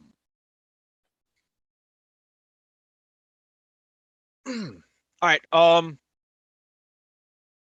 think in that case, I think Paradox just calls for Grease, and for Wraith. Gentlemen, I think it's time we departed. And he'll hook the wolf head of his umbrella over this. Well, in my mind, it's the old power cord that used to run the Christmas decorations back in like the 50s, and it's just a rundown part of town. They've never taken it down, so it's got like those, nasty bulbs and stuff still hanging from it. So he hooks onto that and just slides down backwards, waiting for the other guys to come after him. Absolutely. Yeah, I think like the first couple of bulbs that you slide past, you actually like slide through. They like phase in and out, and then like you hit the, you get beyond the wall of the anomaly or whatever, and then they shatter, as you're kind of sliding down this thing. Okay, so this certainly again would qualify as flare. Possibly even grace as well. Speed still possibly an argument. What do you think? I think in this case it's probably going to be speed, because I think that his intention is to get to the ground as quickly as possible without murdering himself by jumping. Perfect. So definitely the one die, and then you described it with the umbrella, so that's definitely prepared. Let's see, believer faith. I don't know that anything else would qualify in this situation, so I think this is maybe 2 dice. All right, sounds good. So it's a 6 and a cock die, so 6 and a 4 on a 3. So excellent. Good on that. Not as pretty as he wants it to be, but yeah. But it still looks great. You pull it off without any issues. You kind of slide down, and you're able to kind of twist the head of your umbrella to kind of put tension on that cable and slow yourself down a little as you near the end, and unhook and drop just where you have to bend the knees ever so slightly as you impact the concrete. And you can see Ariel is starting to mess with the door on this SUV. Meanwhile, upstairs, this bundle of dynamite that Grease has tossed at this agent. This agent has pulled out his Desert Eagle and aims upwards at this dynamite and shoots. There's this enormous explosion. The fire quickly rolls over this agent, who crumbles down to the ground, and we hear that kind of zzz noise again as green shift kind of lights his body, and it becomes the body of one of the SWAT officers. But out in the hall, we see a secondary one of these SWAT officers, his head kind of jerked to the side suddenly as we hear that zzz noise in reverse, and he now becomes a clone of this white agent. The fire from this explosion kind of roils out away from where it happened near the doors of this library, and the flames kind of roll closer to Grease and Wraith, and closer and closer, as if the physics of the containment of this explosion are not really slowing it down the way it should. Realizing that the wave is coming, Wraith is gonna time it just right as before the wave gets to him, and hopefully that Grace is already going to be out the window. He's going to jump off the side of the wall of the library, flip and cartwheel in this long extended body of the cartwheel, still shooting and hoping to lodge one of his bullets down the barrel of the agent's gun as he lands onto a chair and just starts gliding back towards the window. Okay. That's incredible. Let's see. Certainly I would say there's an argument for flair there. Possibly even control with that kind of a shot. I go with flair if I can. Flair, certainly. Okay. All right. Go ahead. I've got 2 of those special points because I rolled at my my exact number. What do those special points do again? Okay, so you can cash them in to spend an expert or a prepared dice when you wouldn't normally qualify for one, or you can use it as a reroll for a die. Okay. I might do. So when I spend it as a prepared, what does that mean? So I'm going to go ahead and allow you to roll the 3 dice in this situation, because in order for this to succeed with the bullet actually lodged in his gun, I'm going to require a critical success. All 3 have to succeed. And it's an armor-piercing bullet, of course. So, you know. Naturally. Okay, so I have a flare of 4, so I have to roll under that. I rolled Correct. a 2, a 1, and a 5. So I'd like to use one of my points to re-roll that 5. Okay, yeah, absolutely. I rolled a 6 this time. Okay, you do have 1 more point, it sounded like. Yeah, we're going to spend it because we want this to happen. And it's a 3, so that would be a critical success. Excellent. So now his weapon is no longer able to shoot at us.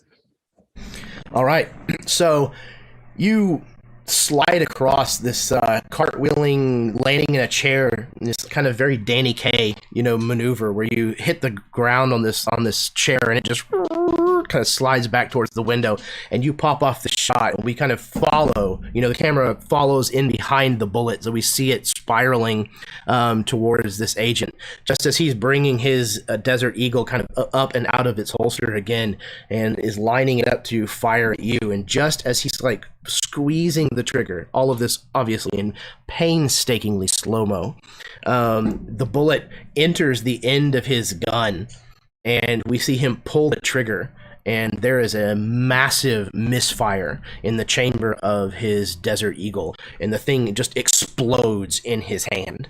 We can see that his hand, the flesh on his hand and his arm, is laid open to the bone in some places, but he pays it no attention.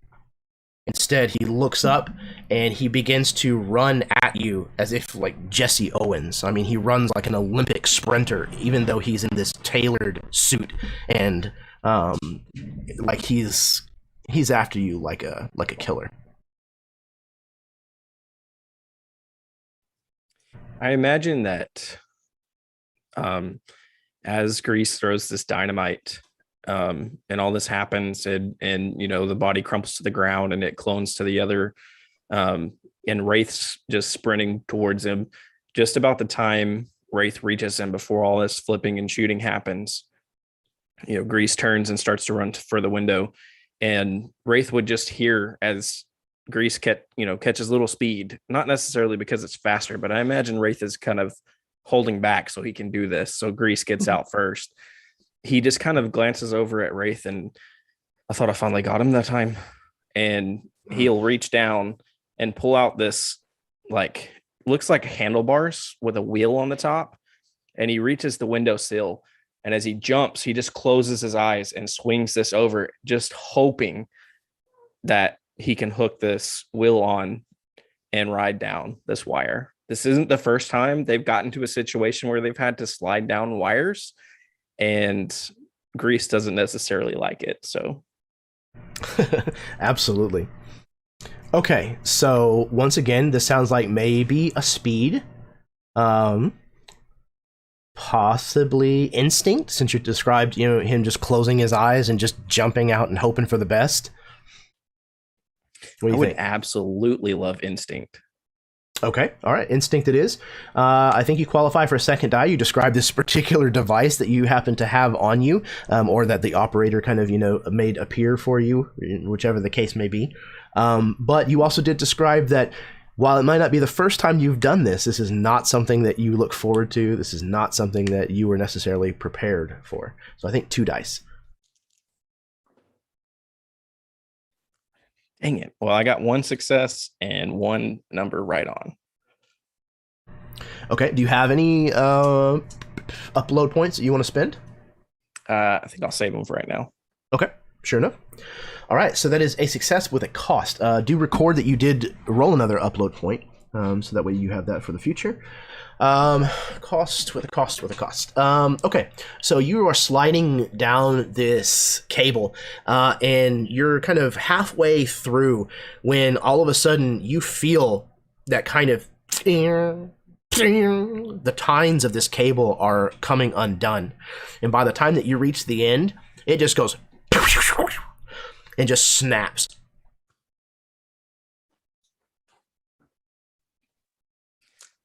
I imagine I get down to the SUV and everyone's looking at me just like with this just exasperated look. Like for some reason they think I do this shit all the time, breaking stuff and blowing stuff up. I don't know why.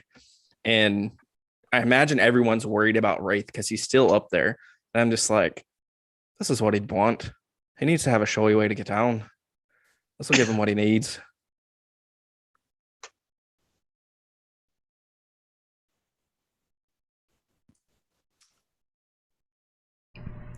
And as we kind of pan back up the building, we see Wraith kind of step into the open window frame and realize that this cable is broken.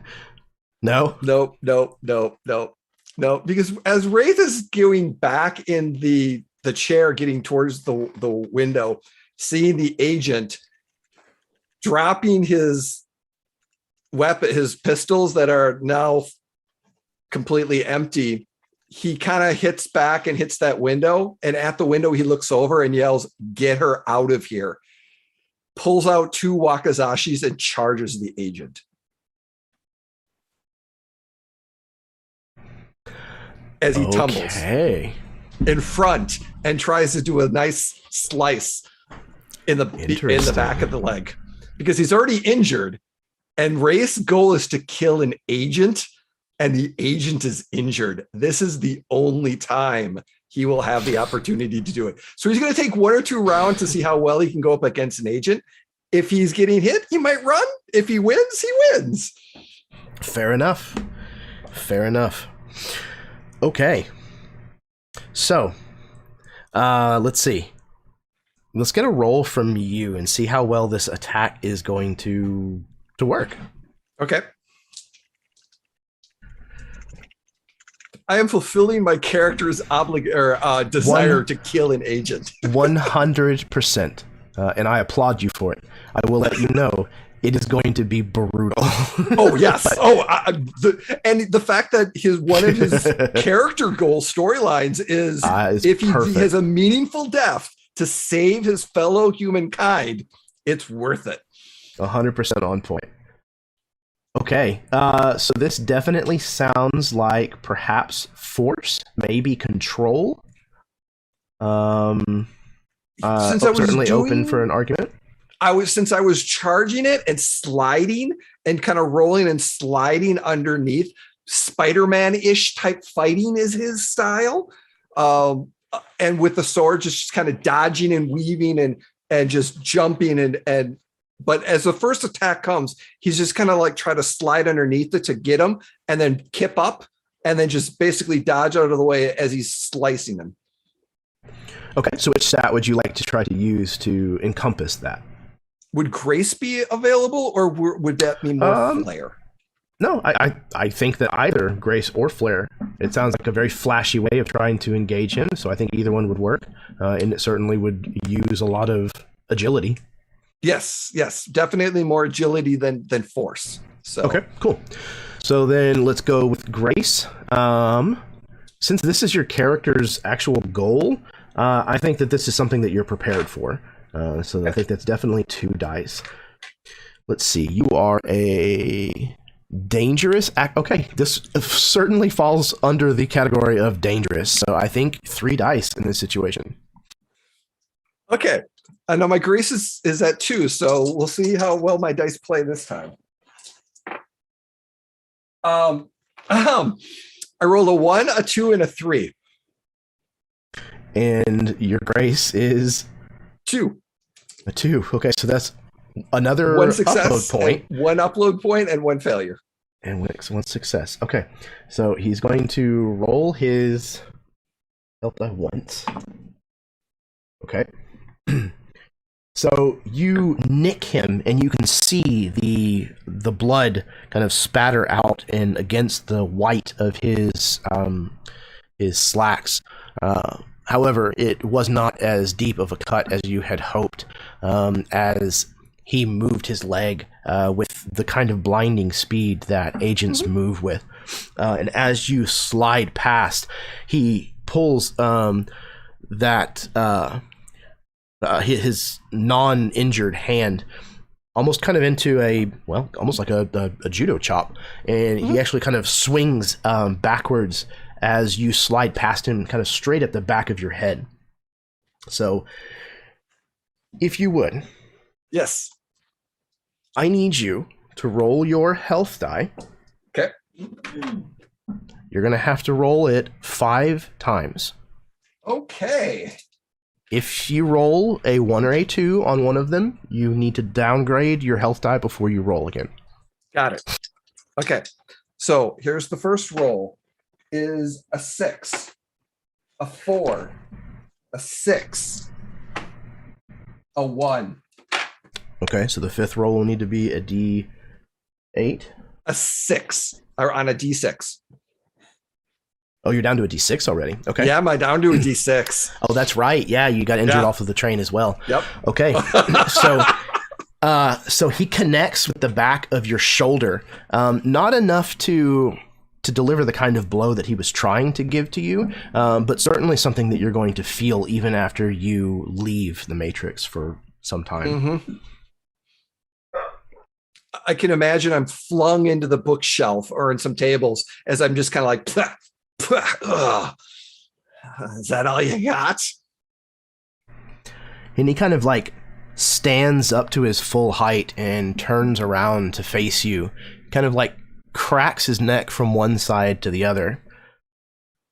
You're the one they call Wraith. Is that correct? Ah, you've heard of me. Good. As a footnote. Hmm. He then like brings both of his hands up in front of him in like a martial arts pose, that you can see the bone and flesh hanging from that one hand. He still pays it no mind. We then quick cut to down in the street below, where the 5 of you are now getting into this SUV. Ariel's gonna pop the doors open and motion to shift and come on, let's go, move. And she's gonna push Shift in and help her get into the back of this SUV, and then she's going to jump in right next to her. And as she's getting in, before she closes the door, she's just going to kind of lean back a little bit and look over towards where the zip line is. And she's going to look over, and she kind of sees Grease fall to the ground and kind of hit the ground when the cable snaps, and be like, Grease, you're up. Let's go. Time to move. I know I'm driving. You're all shite drivers. And I'm heading for the driver's side. Jeremy, do our phones work out here? Yes, they do. All right.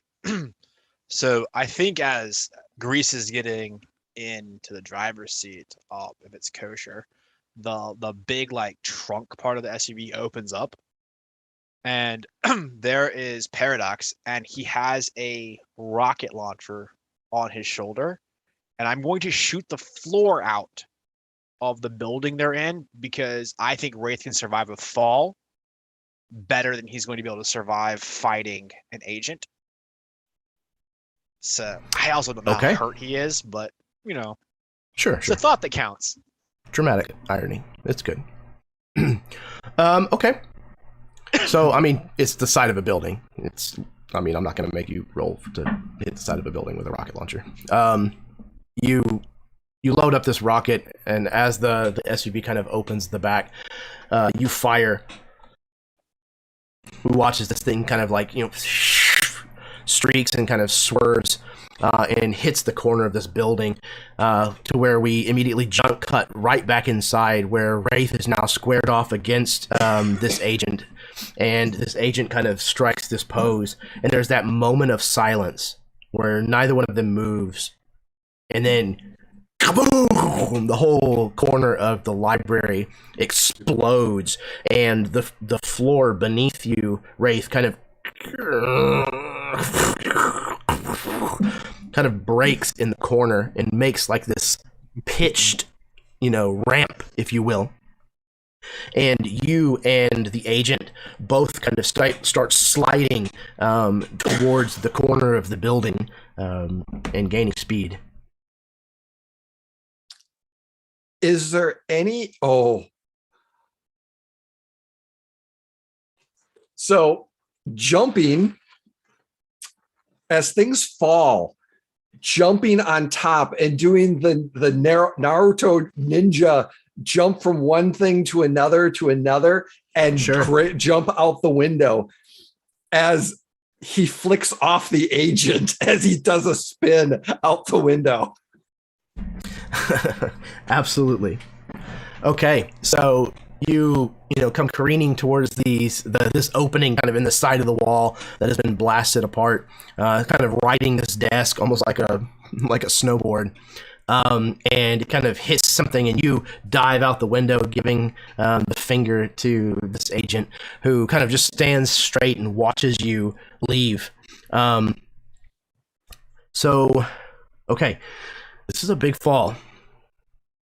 So I'm going to need you to roll your health die twice. Is there anything to grab onto to do a gymnastics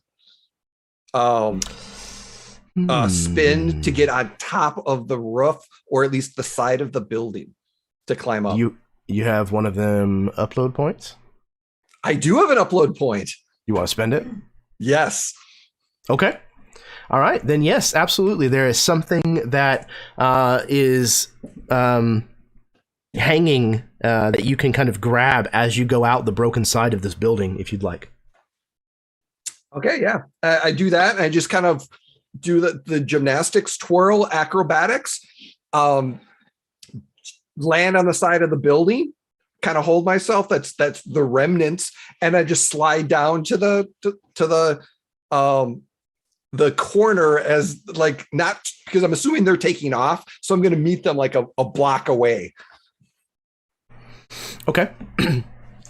As you kind of meet up with them to get into this SUV, you hear the approaching sirens echoing through the streets of this city, bouncing off of these glass and concrete monoliths that scatter this terrain everywhere, that surround you all over the place.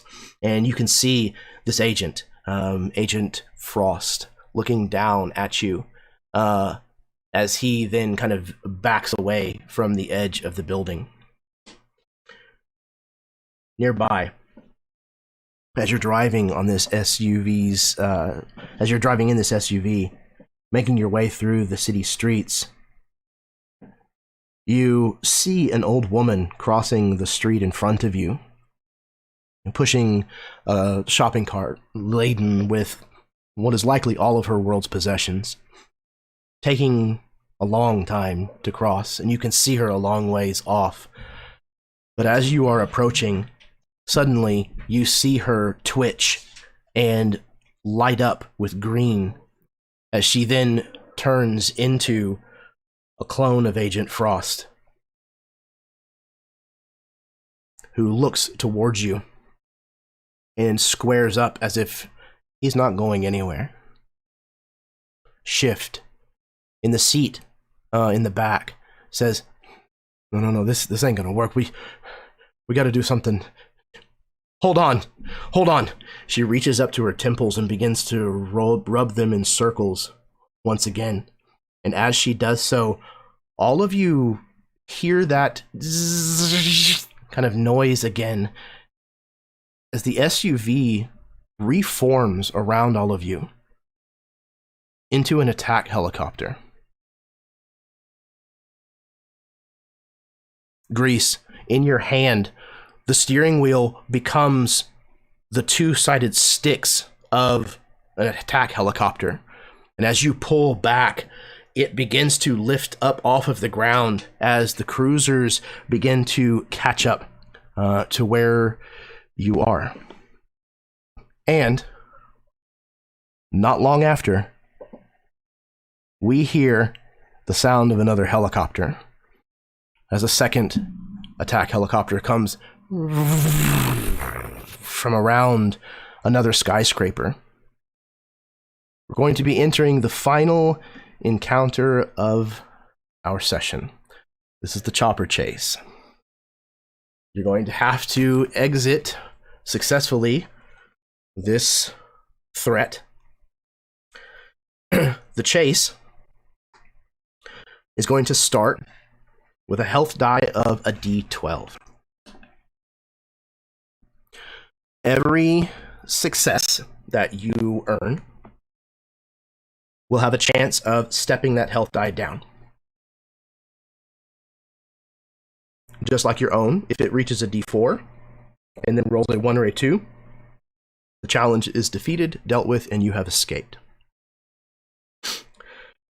The threat level of this chopper chase is going to start out at a mere threat level of 1 due to the distance between you. However, each round that this goes on, that threat level is going to double.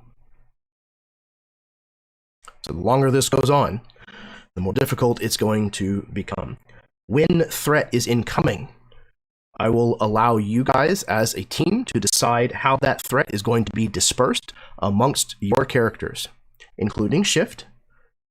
Any that is not assigned to a character is going to go to the helicopter. The helicopter has a health die of a D10. So, does everybody understand kind of what we're going for? Give or take, more or less. So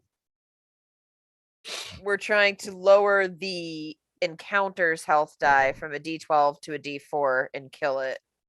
And Yes, then ma'am. we're trying to make sure our helicopter's health die stays up, but we can basically absorb some of the damage to help protect the helicopter, essentially. Yeah, I'm that's a understanding? good way of Okay, thinking cool. about it. Absolutely. In addition, each one of you is going to roll, or for each round, rather, I'm going to have one of you roll a D6, a D8, and that's going to give us a little bit of our set dressing as to what's going on for this chase. So, all right. On board, as far as things that can be done, there are 2 guns on either side that kind of stick out of the helicopter. That can face forwards, backwards, up, down, what have you. One of you is going to need to pilot. There is the capability of a second one helping to pilot, like basically navigating between the narrow buildings and all of the possible thingamabobs, as well as launching missiles, of course. And then as far as what the other one of you could do is, one of you has a bazooka, we've already established. You could shoot, a normal gun out the side, or you could maybe even try to administer first aid if that comes up. When that comes up.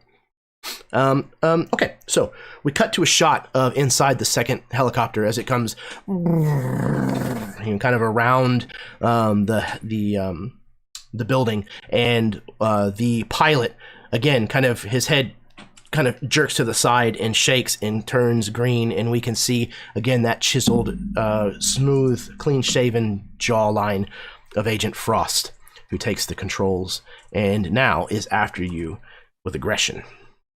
All right. So round one, somebody, anybody, roll me a d8, please.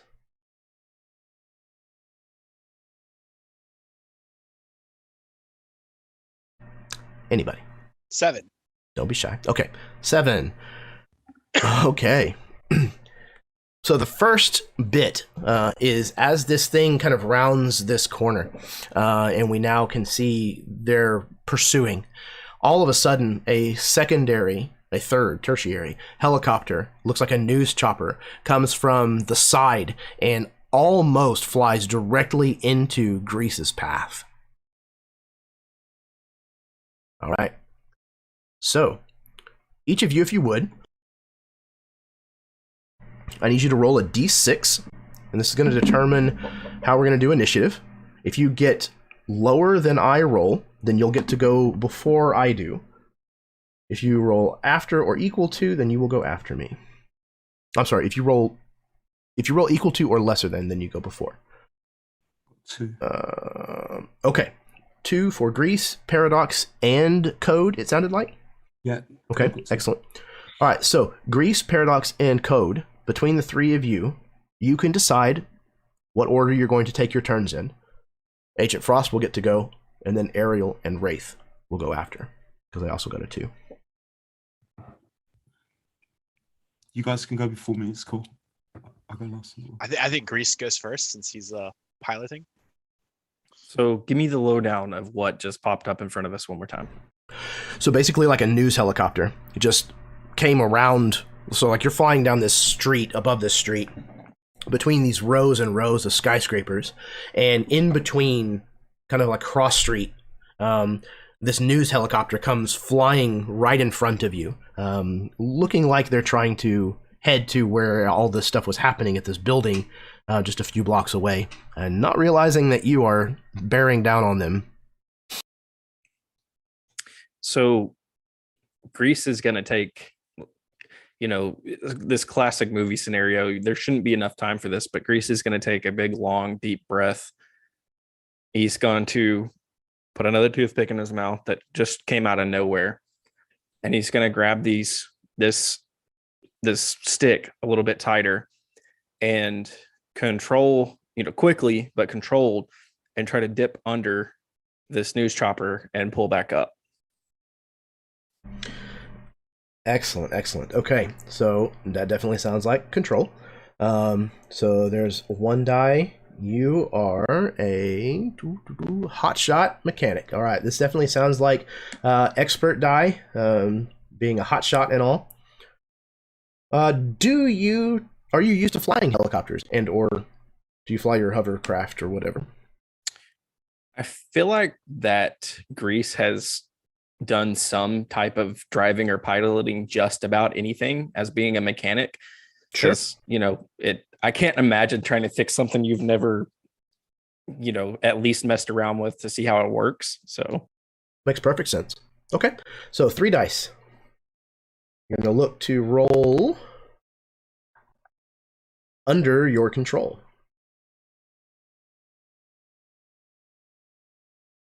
That's a critical success. 3 successes. All right. So this is starting at a d12. So I'm going to roll this 3 times. See what we got here. Okay.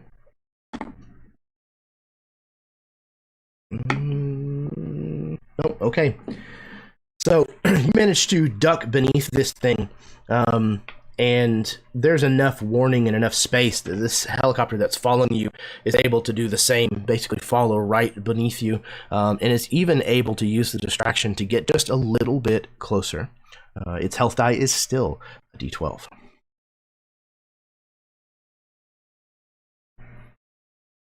All right. Who's next? Okay, Code gets on the calls out to Cable and says, I need to upload whatever you got on and he calls out the type of machine guns that's on the side of this on the side of this helicopter. And as he's going to, he unbuckles and goes to get in the seat of this for this gun. He shouts out to Grease over the noise of this, over the noise of this, the propellers. He says, "We're not going to outrun it. Might as well face it down," he says. And as it swoops back up again, by then he's like aimed and he's ready to shoot, even without the information that's already been uploaded into his head. All right, so you have placed the call to Cable, who immediately starts trying to ask, where have you guys been? What's going on? I couldn't find you guys. And then you're just like, give me the download. And, okay. You hear him tapping frantically on the other end of the line before you hang up and swing yourself into this seat. And by the time that you swivel the turret around, again, we hear that kind of almost that modem noise, that kind of screech as you feel the information kind of hastily shoved into your brain. Okay, so I would say you could qualify for a knowledge roll if you wanted to take that route, or you could do speed. You described, kind of getting in there before the thing was even downloaded. Yeah, absolutely. I'll go for speed. I've got 4 for that, so then I need to roll a. Is it D10? So no, D6s. And if it's speed, you want to go over. So you're going to look for a 5 or a 6 on these. If you're doing 4. Right. So yeah, speed versus control. The closer it is to a low number, the faster you're doing it.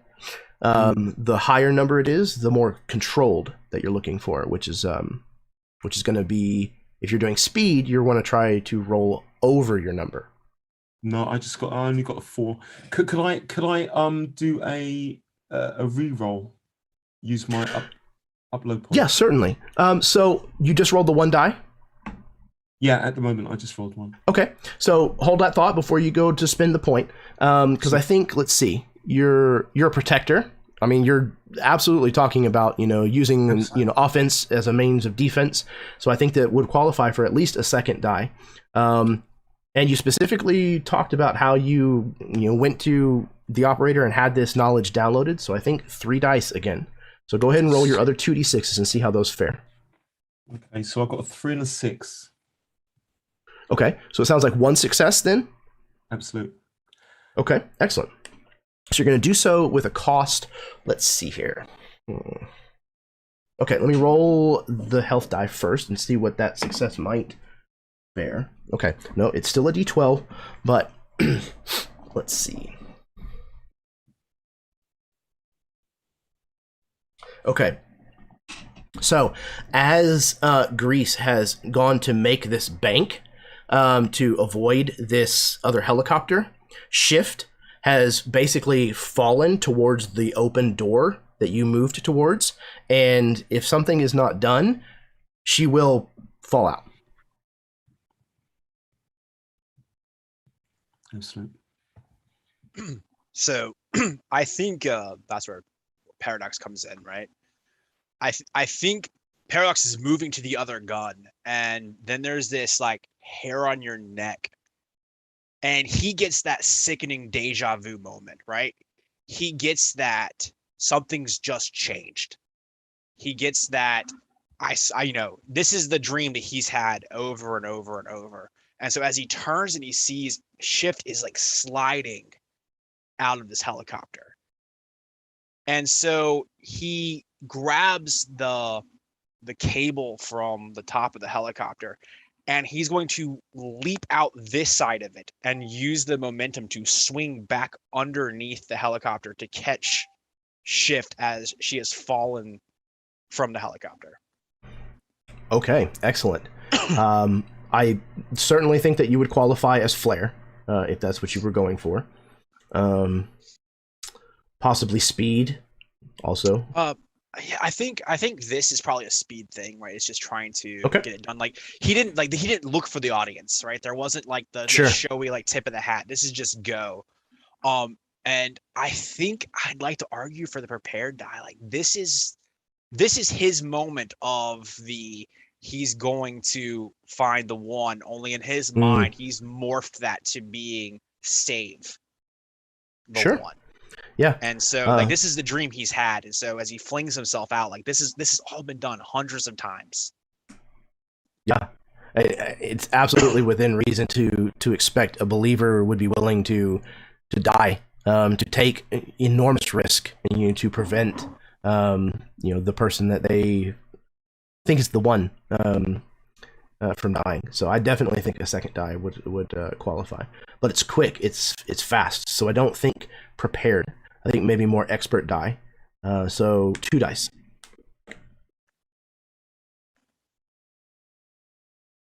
All right, so going for speed here is a 6 on a 3 and a 4 on a 3, so it'll be 2 successes. All right, so I'm gonna roll that health die for the encounter 2 times. Nope. Okay, that's 1, and nope. Okay, still a D12. All right, then I would like to go ahead and spend my 1 upload point to gain that 3rd die. Okay. Just to see if I can get another success Sure. to try and. Absolutely. And I do. It's Okay. pretty hard to roll under a 3. All right, let's see. Okay. So she starts to fall out of the side of this helicopter, almost kind of right behind Code, as Code is like laying into this machine gun, and it's like spinning up and starting to throw lead back towards the second helicopter. And, she's falling backwards, kind of reaching out with that surprised look on her face. And you manage to grab a hold of this cable, jump out the other side, and we just see like you, Paradox, kind of out of focus, kind of swinging underneath her as you reach out and are able to kind of like throw an arm around like her midsection and kind of grab a hold and just kind of pull up tight against your own body as the slack goes out of this cable, and both you and her are kind of caught in a jerk, but are caught nonetheless. Okay, so it is now the encounter's threat, Agent Frost, hot on your tail and starting to try to close the distance behind you. We are at a threat level of 1. So you have 1 possible roll of threat coming in. Does one of you want to take that, or would you rather it go to the helicopter? I think it's very appropriate if Paradox takes it. Certainly. Okay. He's kind of like a pinata waiting for it to be smacked out here right now. Absolutely. Well, and again, the long drop, sudden stop, definitely could impact. So go ahead and roll your health die, if you would, Paradox.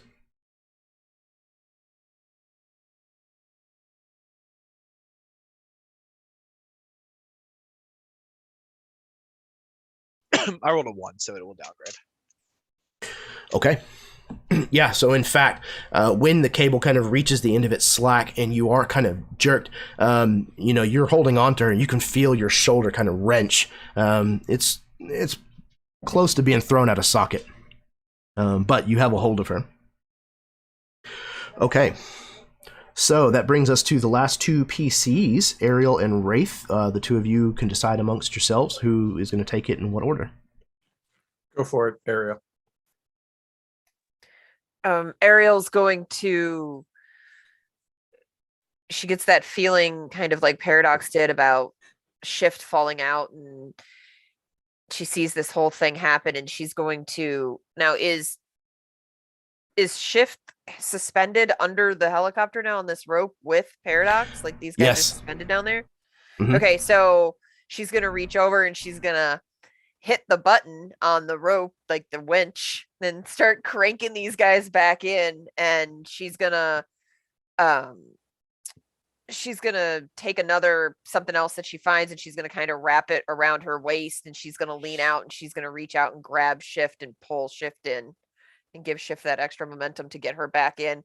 And as soon as she gets her inside the helicopter, she's gonna slam Shift down into one of the seats and slap the buckles on her and put her in place and just look at her and say, "Stay."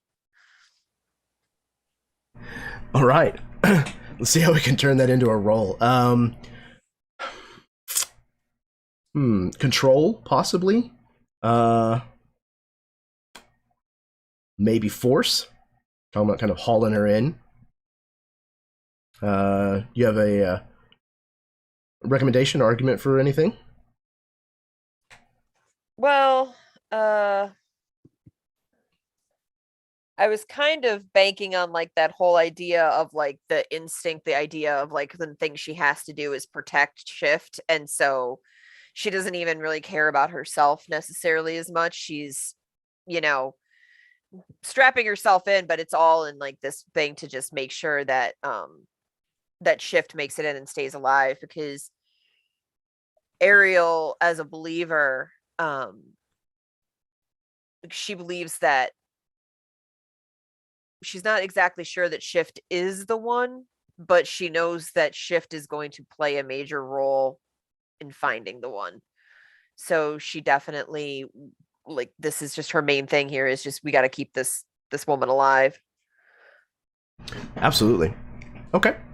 So instinct, it definitely can be. I think that makes perfect sense. And again, being a believer, I think you qualify for a second die.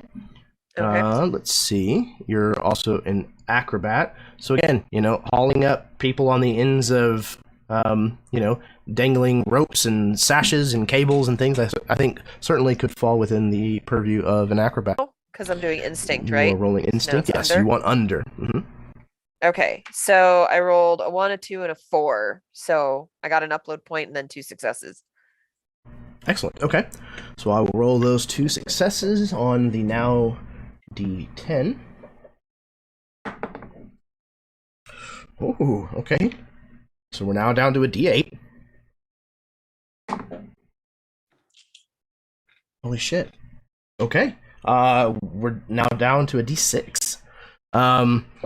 So somehow by you securing I just lost her name. That's only the name of the game, Jeremy. Thank you. By securing Shift into the seat, somehow you have managed to remove a good portion of the direct threat that this encounter is leaning on you guys. So maybe Go for ahead, Steve. flavor, maybe for flavor, like when Shift is being buckled in and she has that moment of what's going on, and she looks, and you just hear like this, no.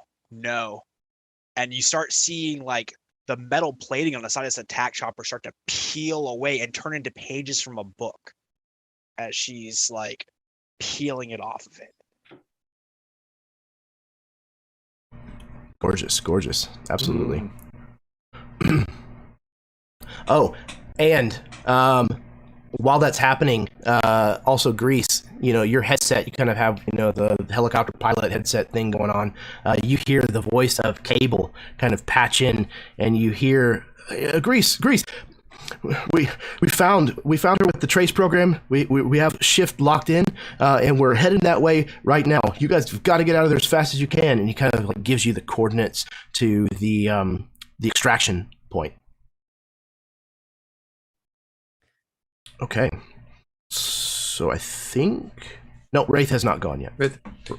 So you said there's 2 minigun, or there's 2 gun emplacements on this one, correct? Mm-hmm. Yes. So I picture that Wraith is just about to get into it, and then the jostle kind of banged him up against the wall a little bit, and he's trying to get into the seat, and he gets into the seat, and then he sees Paradox just like jump in front of him, and he was like is waiting.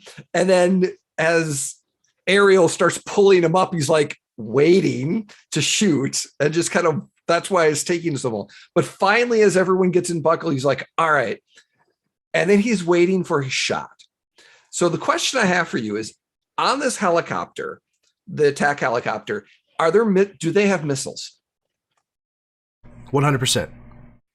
He wants to shoot the missile, or just as the missile gets, as the attack helicopter just tries to shoot or fire the missile, he wants to shoot it just as it drops away from the ship. Okay, excellent.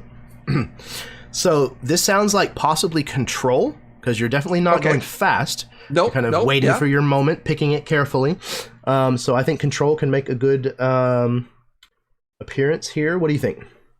That's fine. It's not a great skill of mine right now. It would be a 3, so I'd have to roll a 1 or 2. So it's not great. Okay. The only other would be knowledge. But knowledge is actually the same. Actually, I've got 3 in knowledge, so I'd have to roll. It's a little bit better. Yeah, you'd have to roll over with that. So you could go either direction. I'm fine with either one, man. I would go knowledge, because I got maybe 1 extra. Sure. Using the physics of the geometry of how the helicopter is moving, and knowing that I have to shoot at the precise moment of the other helicopter moving into my firing arc. Exactly. Yeah. Calculating for wind and, all that good stuff. Okay, so yeah, knowledge. I think you qualify. Let's see. Dangerous. I mean, again, you're shooting a missile with guns. Why would this not be dangerous? I think that definitely qualifies for a second die. I think 2 die would be enough. I think that's. Yeah, I think that makes sense. Yeah. Double 6s. Okay, that should be. It's over my knowledge, so that's 2 successes. 2 successes. Excellent. Okay, so there's not a complication, but I'll roll this die. Okay. Okay, no, it remains a D6. All right, so you shoot this gun, and you're aiming at this missile just as it kind of drops and kind of shoots forward.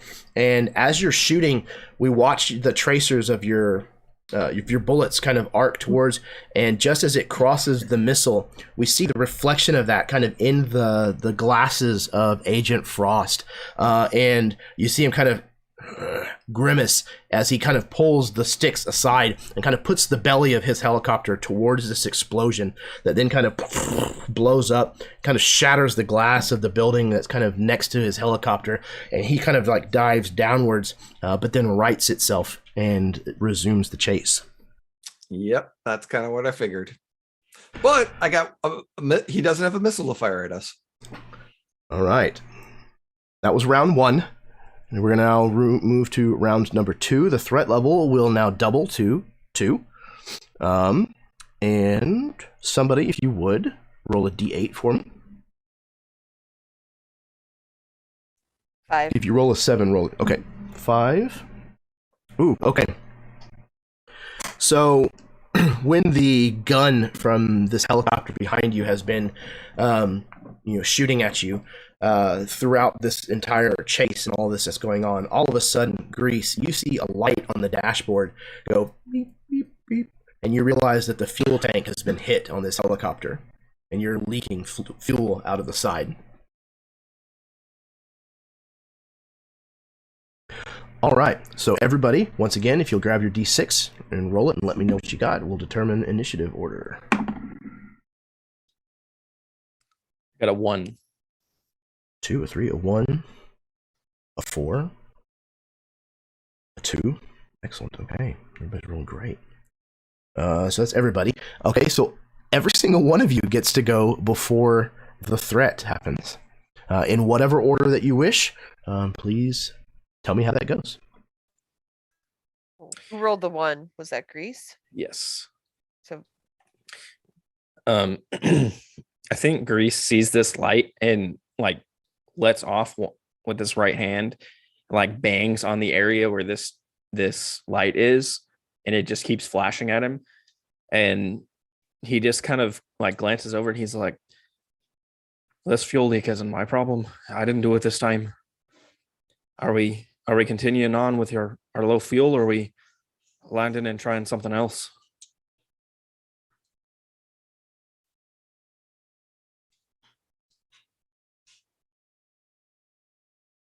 I guess we're going for it. Gotta And go for it. He's going to actually like see a pathway between these two buildings to the right, and he's going to kind of do a sharper swing around where whoever's in the right side gun is actually facing this other chopper behind them and trying to get down this alleyway here through these two buildings. Wraith, you're up. Was that okay? Was that? Am I in the right, or would Code be in the? Yeah, I just like swapped you over, just like, yeah, you're on the right. Okay. Okay. So let's see then from Greece. This could be a speed roll. Oh God, please no. Could be a force. Again, open to any recommendations or arguments from you otherwise. I could do force. Okay. Or I could try to make an argument for instinct, just trying to get this gun facing the chopper so we can take this down faster because our fuel light is on now. We have to do this quickly. So yeah, it's almost not even a thought. He's just kind of knee-jerk reaction. Okay, so we've got instinct. So we've got a single die. Let's see here.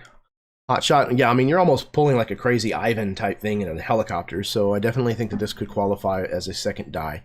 I think 2 dice though.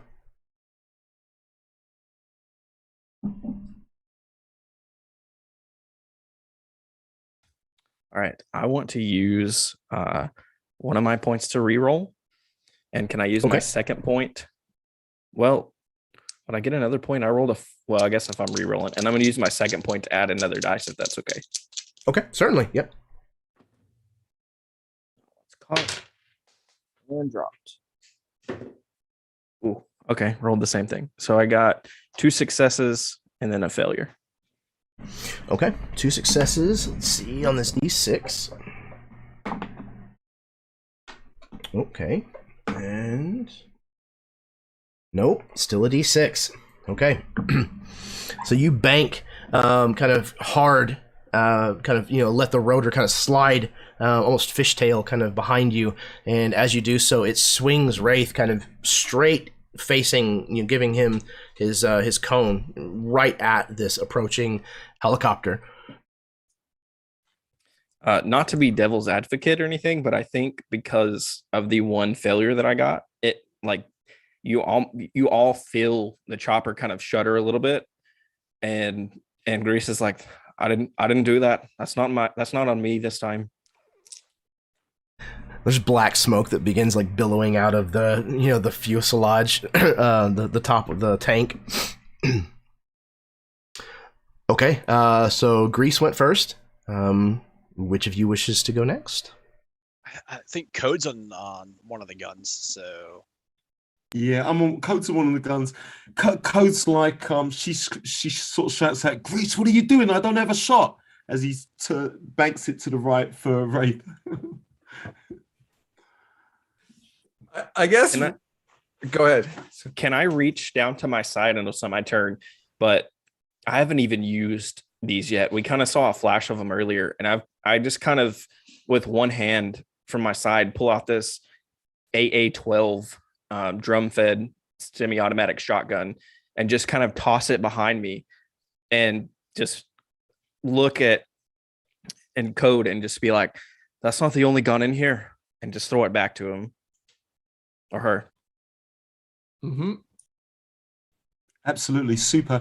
If it's okay, you tell me if this is not possible. Is so as it's flung back, she was straddling this gun.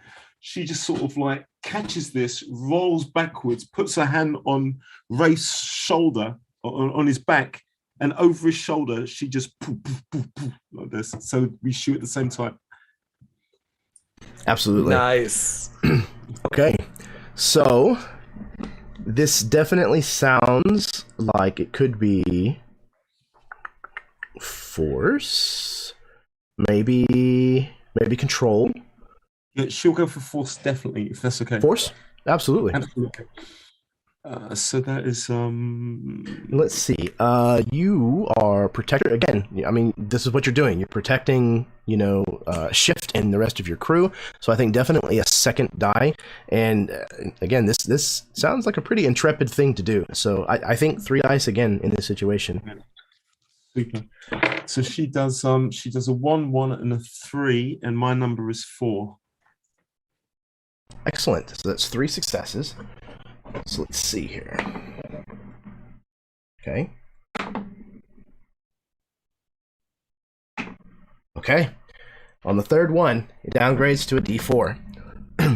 You pop, several shots out of this drum-fed shotgun. One of the slugs, we kind of trace back behind as we see it kind of come out of this shotgun, and it slams straight into the windshield of this helicopter and just puts this big, huge hole right through the glass, and it kind of has to fall back for a second as the agent inside is going to try to recover. And Grease says, "If you kill him with that, it's my kill. That's my gun." You just hear the hell it is. Excellent, excellent. All right, so that is Grease and then Code. Who's up?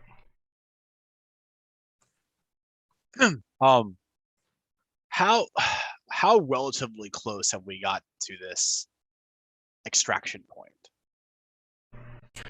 Again, cinematically close. Okay, great. So I think with the smoke and the shuddering, that sort of meh, meh, meh, meh, that happens as the low fuel. I look over to Ariel, and I'm like, I look down past you. We've got to go. And I'm going to undo the seatbelt of Shift. I'm going to sling her like a backpack. And I'm going to drop out of the helicopter as it's moving forward. I'm going to hit the rooftop running so that we can traverse this on the ground while our companions are dogfighting in the air. Because the point is get Shift out. Okay, excellent. Yeah.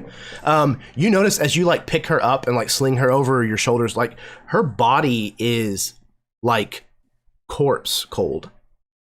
And she is almost catatonic. She's kind of in and out of lucidity, and her head is kind of lolling around. You can see that this tracer program is absolutely taking hold, and more than likely she is already being unplugged from the machines. So as I go to do this, I'm going to take my necktie and tie it around her hands so they can't come off of my shoulders. Realizing this will strangle me to death if I screw this up, but hey. And then just straight down this rope. And that's a very cinematic Matrix, right? So the rope extends straight down, and you see Paradox step over the edge, and it's almost like he's running down the rope, even though his feet are away from it. His feet are moving, so the moment he comes in contact with the rooftop, that he's still maintaining that momentum to keep, lessen the impact as best as possible. Okay, right on.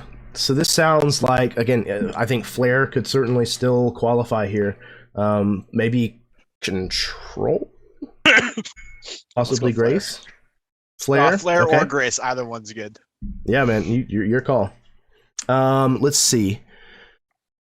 Believer, again, you're trying to save this person that you believe has great importance, so I definitely think a second die qualifies. I would say prepared. What did you end up going with? Grace? I'm going to go with Flare, rather? Flare, yeah. Okay. Then yeah, absolutely. Being the face, again, performance is your shtick. So let's go with 3 dice. Nice. So a 2, a 4, and a 3 on a 5, so it will be a critical. Okay, so that is 3 successes. The health die for the challenge is currently at a D4. Those are very good odds. Okay.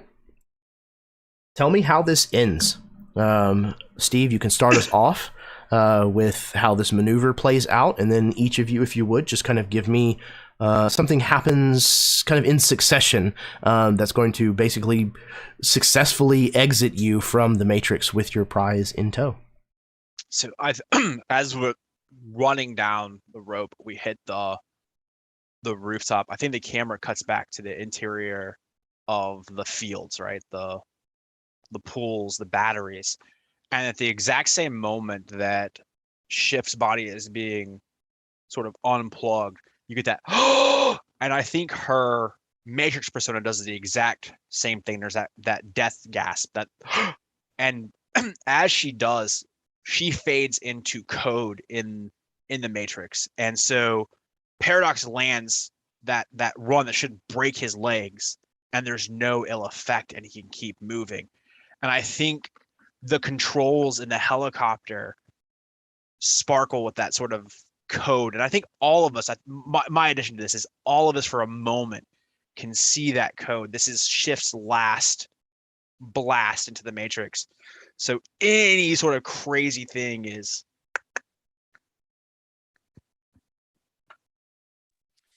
I think Grease knows that Wraith's goal is to kill an agent, as well as that's Grease's goal. So he's going to fly this chopper extremely close to one of these buildings or the ground, whatever's closest, to let Ariel and Code out and just scream at them to get out. And if they do so, then he can continue from there. He's not telling Wraith to get out, by the way, just in case that was missed. I think Ariel, so when Paradox is getting Shift out and everything, she's just briefly locks eyes with him for a moment, and there's this she's usually, the team knows, she's usually just this complete, like, sassy, playful, acrobatic type person, but in that exact moment, as he's getting ready to get Shift out, there's this pause where everything in her is completely serious, and she just looks him directly in the eyes and then just nods to him, says, "Go."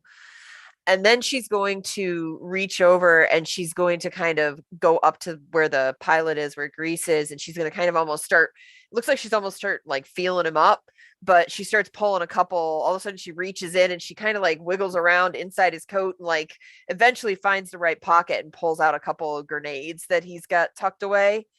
And then she's going to immediately follow Paradox out as this helicopter pulls up real close to the building.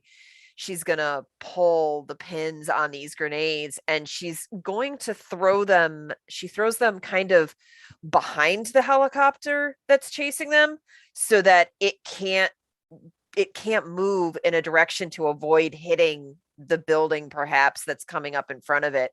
And then she's going to kind of hit the ground and do this tucking tumble thing. And of course, come up and do her little gymnastics, like flare end thing as she lands. And then she's just going to start huffing it off after Paradox to get to the exit phone. Nice. Yeah, Code just like moves away up to passes Ariel. For a moment, she sits down in the other pilot seat adjacent to Grease, and she extends her hand and plucks this toothpick out of his mouth and puts it in hers, places the gun down and says, "Give him hell," she says.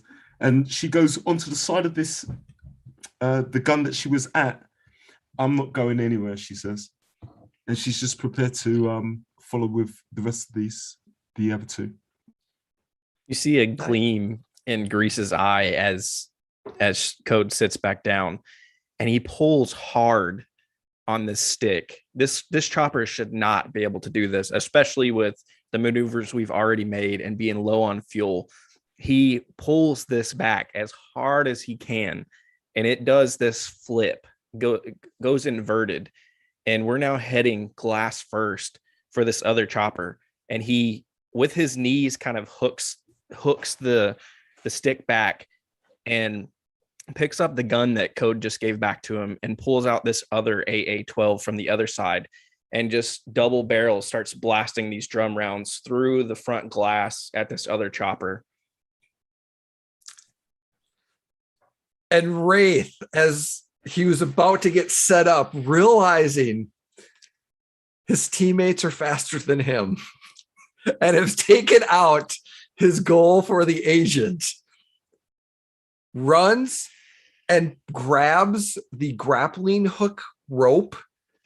As he runs up, grabs it, ties it around him quickly, grabs the back of Grease's and pulls him as they're falling down, jumps out the door where Code is, just chucks the grappling hook to the building.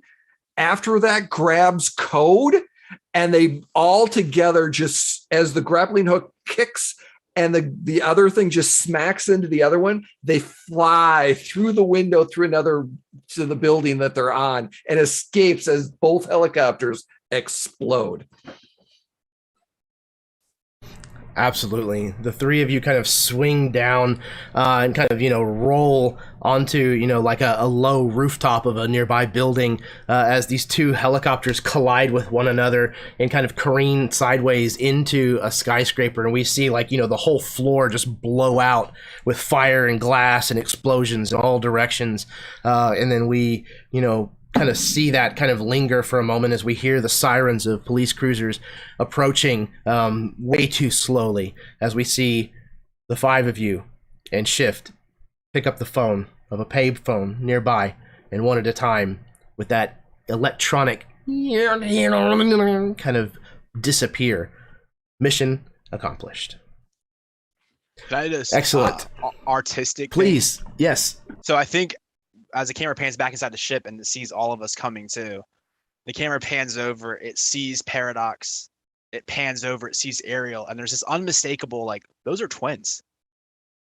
And then as the camera pans to Shift, that's the triplet. Ooh. Very interesting. Very interesting. Perfect. Guys, this was incredible. Thank you all so very, very much. To have this be the one and only game of mine that actually went through to actually making in December, I can't think of a better one to have chosen. So thank you very, very much. I'm going to pass things back over to my players so that they can say any parting words that they would like. Once again, plug anything that they have to plug. Any of them that happen to mention a channel, you should be able to find the link for that in the description of this video down below. Please, please, please do take the time to go check them out. Subscribe, give them likes, loves, whatever.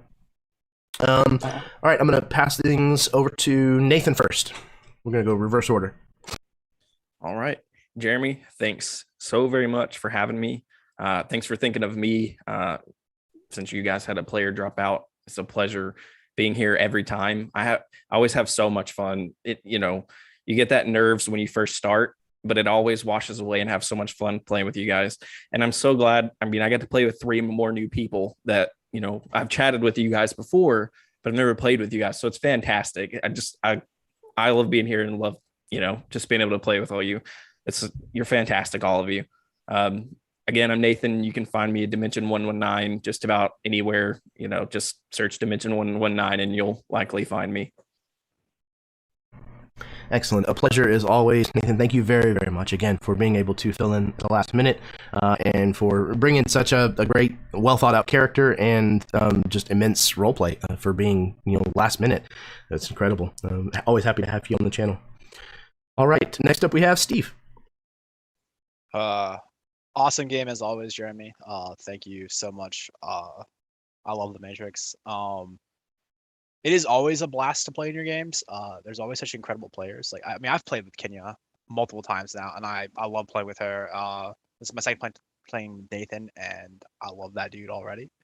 Ian, Jake, I've never played with you guys, but awesome. Like I enjoyed every moment of it. So I look forward to interacting with you more, playing other games.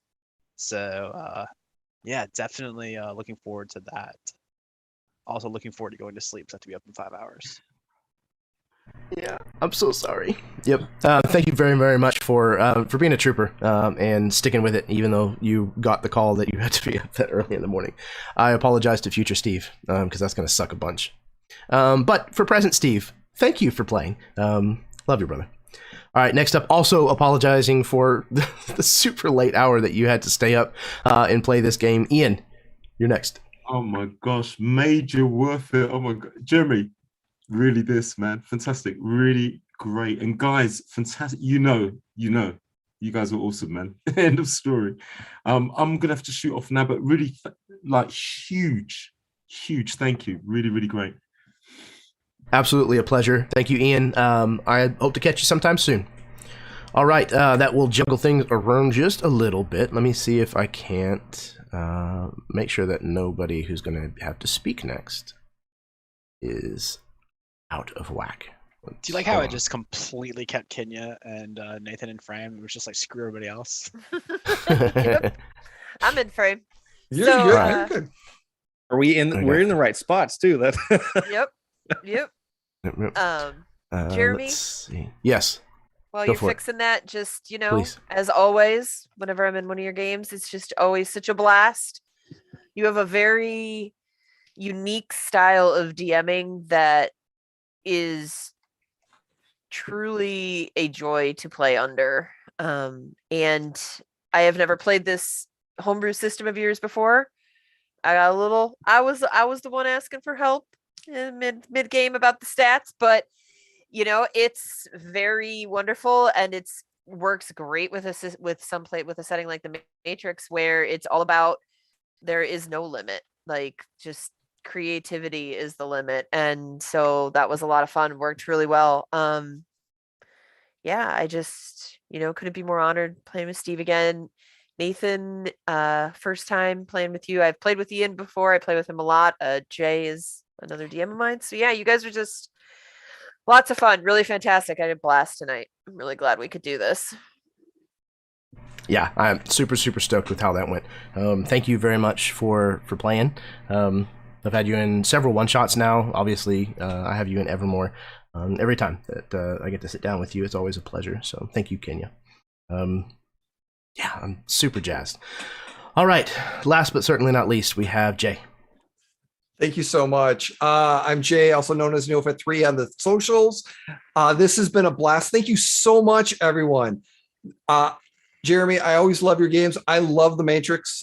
So when you had this opportunity, was ecstatic to be able to be a part of this. These are awesome games as always. You always get great players, and so again, this was such a fun time. I just a quick plug, if I may. I am also, I said I'm a GM for Saltmarsh on Mini Terrain Domain. I also a GM for Star Wars on Big Bearded Nerd coming up. But my channel, being the Emporium for the Wayward Gamer, is also another D&D Saltmarsh game that we do on Wednesdays. The 5th will be back, and some more Star Wars on that. So if you would like Star Wars and you like D&D, Edge of the Empire, come find me on my channel, and me in general. So always looking for more. So thank you again. It has been a pleasure. I love it all the time. Thank you. I love it all the time too, brother. Seriously. I love this hobby. I love getting the chance to play with people that I don't get to see in person. It's a really rare opportunity that I happen to stumble into via running this channel, and that's why I do it, because it's a lot of fun to get to bring these kinds of stories to everyone out here in the audience, and like I said, to spend time with friends. So thank all of you very, very much for bringing. Oh, yes. I want to say one thing. Please. Can we just all pause for a brief moment and appreciate how amazing this overlay looks? I have been thoroughly impressed with his Matrix styled overlay all night. I love that it's got a very translucent matrix code on top of all of us, so it's kind of blurring us out like we're actually in the matrix. Just beautiful. It's like such a great overlay. I've been really, I love that even your logo is matrix styled up in the corner over there. I was really impressed with it. So I appreciate that. Thank you. Yeah, the Matrix aesthetic is one of those things that's just like right into my veins. I grew up with the original Xbox, so like it's straight up kind of my language. So the chance to be able to incorporate a lot of the aesthetic into the overlay was, yeah, I'm really pleased with how it turned out, and I'm glad that you enjoyed it as well. So thank you, Kenya. What was I saying before that incredibly interruptive compliment? No, horrible time, right? No, I love all of you. Thank you very, very much for bringing such wonderful characters, and just like for understanding what we were trying to do here, and for making sure that it happened, and being with it every step of the way, elevating it every step of the way. That's just such a fantastic experience. So thank you very much. For anybody who happened to be watching this evening, whether you watched live with us along as we played, or whether you may be watching at some point in the future, thank you. I appreciate it from the bottom of my heart that you decided to stop by and catch this game. If you like this kind of content, subscribe, like. There's a bunch of other videos that are live plays for a myriad of systems and settings, so stay a while and listen. No, it's been a hoot, and I cannot wait until the next one. So until then, may your dice roll high and your snacks always be within reach.